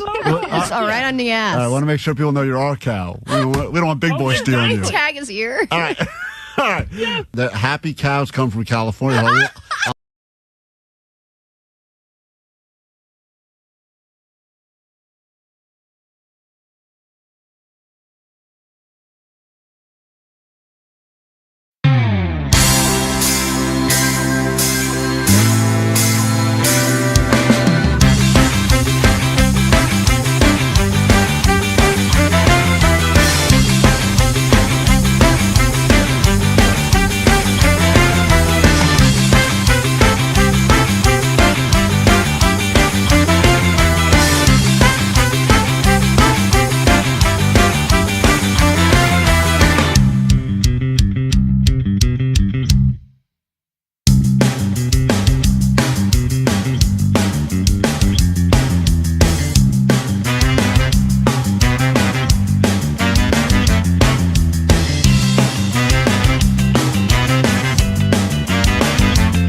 are the best, but there can only be one best generation. And is it Gen X? Research recently said that Gen X had the best of all worlds, and as a result, they are the most well-adjusted, and that's why Jake walks around here with this smug attitude. Because he knows Fun Journal. He knows everything that we don't know because he's lived a life pre-technology and post-technology. Meanwhile, Johnny doesn't know what he doesn't know, but he believes Gen Z reigns supreme, and then the rest of us are kind of stuck somewhere in the Zennial, I guess, millennial phase. So, where are you? And if you are a Gen Xer, we'd love to hear from you to defend yourself. I believe they were the last winners the last time we did Generation Wars. Yeah, defend your title, Gen X. 800-520-1067. We have tons of millennials on the phone and tons of Gen Zers on the phone as well. Need a Gen Xer, and we'll open up a couple lines right now at 800-520-1067. Allie, define these generations so people know where they identify. Well, baby boomers are from 1946 to 1964. They're the post-World War II generation, the baby boom that happened after that. That's why they're called boomers. Everyone was all horny and frisky and popping out babies back from war. Then, and that's like our parents for the most part. Yes, and then Generation X is 1965 to 1980, and they're the ones who grew up during the first tech boom, like when the internet kind of got created, but there weren't really computers for people. Yeah, not the good internet yet. Yeah, exactly. And then millennials, we were when the good internet started. That was 1981 and 1996, and we are the digital natives. And then Generation Z is 1997 to 2012, they're the first generation to grow up with social media and internet mobile technology and stuff. And then Gen Alpha is from 2013 until now. It just ended. So the first generation beta babies are being born this year. So clearly you should know things based on when you were born. And we're going to put that knowledge to the test as you battle people in different generations. And even if you're not on the phones right now to play with us, we've got tiny towels up for grabs and I believe tickets to Yo Gabba Gabba. So lots of things to give you. Which is multi-generational. Multi-generational. Spans many. I mean, they do the Coachella for the, they millennials. Did it this last year and 15 years ago. And they are loved by Gen Alpha. So get on the phone and we will battle it out. I will, of course, all you have to do if you know the answer to these questions is yell out which generation you are representing. And at the end of this whole thing, Allie will keep score, and we will see if we have a new champion. Bragging rights. You'll be rooting for your generation. Unless, of course, you hate the generation. A lot of people do that thing where they go, oh, I'm Gen Z. I wish I was Gen X. I feel like I'm a Gen Xer. Yeah, 'cause they're cool. Should have been a Gen Xer. Yeah, but I also feel like millennials hate a lot of other generations. I want to do it one year or one day with a silent generation. Oh, the people that are born in like 1940s. Say nothing at all? Yeah, it's just like, I'm going to live through the Depression and shut up. Let me say hi to Steven. Steven was born in 1985, which means, Steven, you identify as a millennial. That is correct? Millennial, let's go. Let's go. And your fun fact about yourself, according to Vanessa, is you used to dress like a cholo. Simon. Does that mean you still do? Nah, that's the old me. Okay. That's the old you. Okay. Is the top button on your shirt currently buttoned or unbuttoned? Unbuttoned. Okay. Yeah. That's Steven representing millennials. If you know the answer, Steven, to the questions, yell out millennial. Wait for Allie to call on you, and then you'll have a chance. He is representing all millennials born in the early to mid-'80s. Now we say hi to representing Gen X, a Valley girl through and through. Date of birth, 1967, which I think makes her one of the original Gen Xers. And let me say hi to Francie. Oh, my God. Francine, hi. Francine, hi. Valley Girl representing. If you know the answer to the question, please yell out Gen X. Wait for Allie to call on you so you have an opportunity to represent your generation. And Gen Z, let's say hi to someone who doesn't remember 9/11. This is Kaylee. Good morning, Kaylee. Morning, guys. Born in 2001. You are a self-identified brat, and you will be yelling out Gen Z if you have the answer. Correct? Ready to go? Yep. All right. So interesting to hear that the names totally correspond with their generation. I Francine, agree. Gen X, Kaylee, Gen Z. All Just right. a regular old Steven millennial. Hands on virtual buzzers. There are no real buzzers, and here we go. Sonic the Hedgehog was a staple of this gaming console. Gen X. Millennial. Hold on, Jake. Whoa, Stop, whoa. Jake. Jake, Stop. you can't play, dude. You can play in your own head. Did Don't you say play. genetics? He yelled Gen X. Gen X, go ahead. Nintendo. That is I was a millennial. incorrect. Millennial, Is Steven. Vanessa trying to Yes. Yes. Sega. Sega, that is correct. All right, 1 point Millennial. Millennial has yet to win the Generation Wars, and he's off to a good, strong start. That is Sega. We go to question number 2. What shampoo says that you never get a second chance to make a first impression?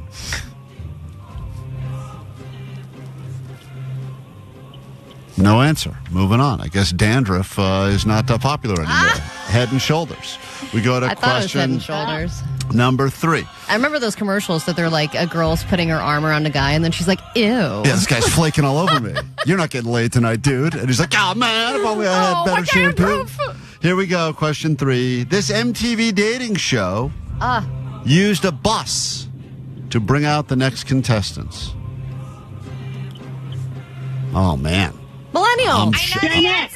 Gen X, okay. Gen X, go ahead. The one with Brett Michaels. No. No. Gen Z. No. Gen Z, go ahead. Gen Z.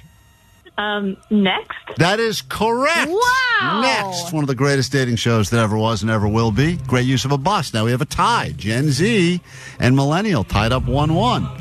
Next question. Which movie contained a character by the name of Abe Froman, the Sausage King of Chicago? Gen X. Gen Z. Gen X, go ahead. Ferris Bueller's Day Off. That is correct. So now we have a three-way tie. tie. This is very exciting. Next question. What does the term bricked up mean? Gen Z. Gen Z, go ahead. Like you're erect. That is correct, and yes, I am. 2 points. Ew. No, sorry, I'm not. I'm not actually erect right now. But Allie is rock hard. Bricked up does mean that. Gen Z, bricked up, that is a point, and now Gen Z is in the lead. Here we go. Next question. It's Generation Wars. How many licks does it take to get to the center of a Tootsie Pop? Gen Z. Millennial. Gen X. Gen Z in first. Go ahead. 3. Wow, that is the correct answer. 1, a 2, a 3. That is, I 3. think a boomer would have gotten that. That commercial's unchanged for 50 years. Everyone should have gotten that. So now, Allie, quick score update with only a few questions left. Well, Gen Z, Kaylee has 3. Millennial and Gen X are tied for second place at 1 each. Here we go. This hybrid croissant/donut went viral in 2013 by what name? Gen X. Okay. Gen X, go ahead. Cronut. Thank you. That is correct. So now here we go. It's getting closer. Next question. Who was the judge of the O.J. Simpson trial?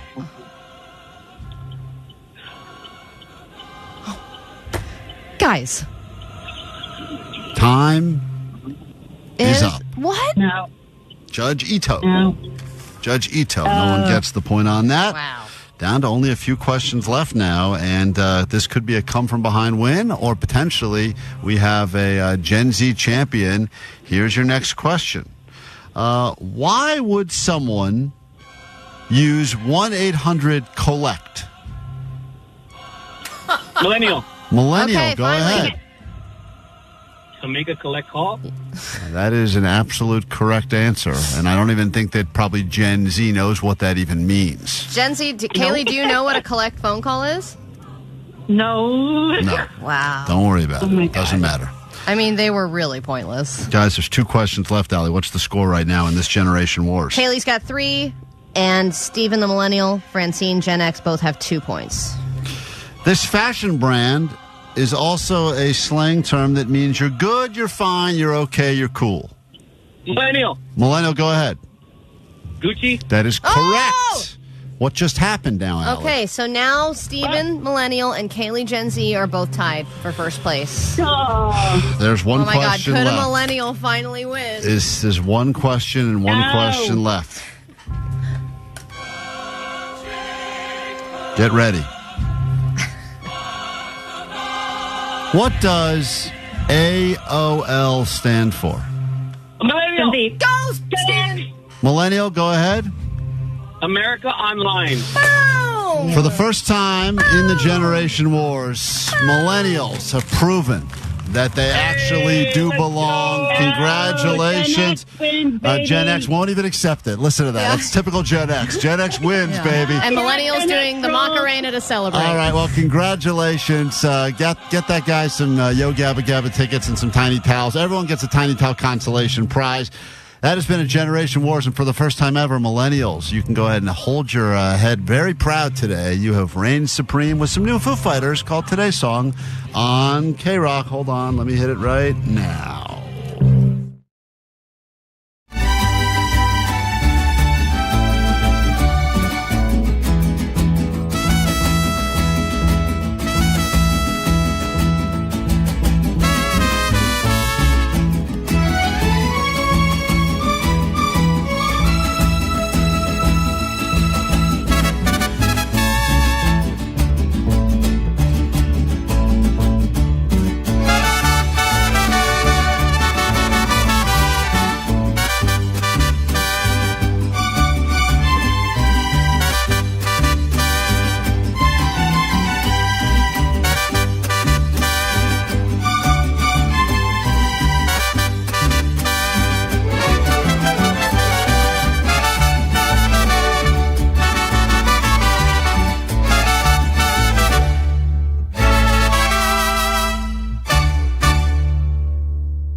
summer hours comes to an end for at least now. But fear not. Postmaster John is going to stick around in here for the next few hours, keep you company.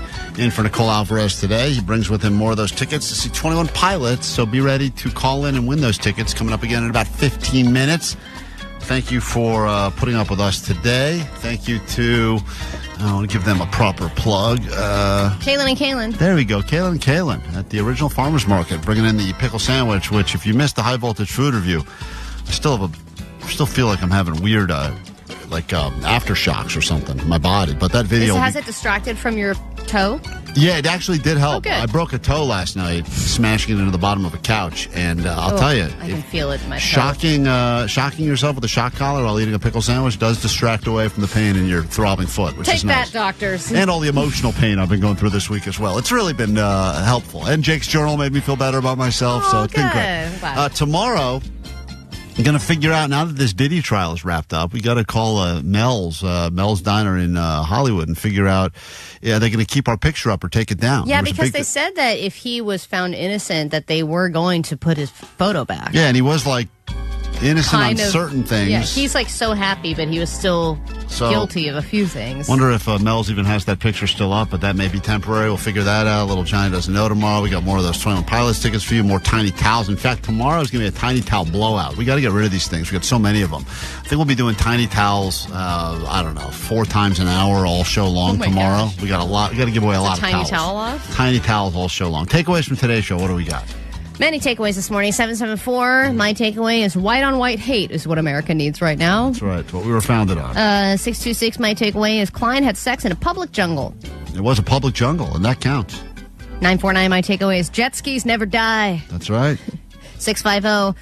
Don't ask for nudes, ask for fingers when it comes to AI. It's the only way to tell if you're talking to a real human or a bot is if they have all their fingers. And 818, if you're a hot lady looking for good restaurants, Jan's got your number. Yeah, that's right. 213, my takeaway is no.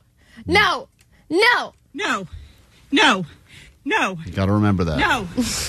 No means no with mountain lions. Always means no. Jake, got a takeaway from today's show? Yeah, bad things happen in tens. They always happen in tens around here. I'm at number 6 right now. I got 4 more coming my way. Then we'll wrap it up. Allie, what do you got? My takeaway is having a kitchen luau is not as cool as an actual luau. No, it's not. You can ask. If you ever want to visit Hawaii, just go to my kitchen. Home growing up. All right, that's it. We'll do it tomorrow. Try to do it better. If you need us in the meantime, you can find us on the GOAT line, 844-956-GOAT, socials, Klein Alley Show, YouTube as well, and Omar will take us out. That they feel that they feel that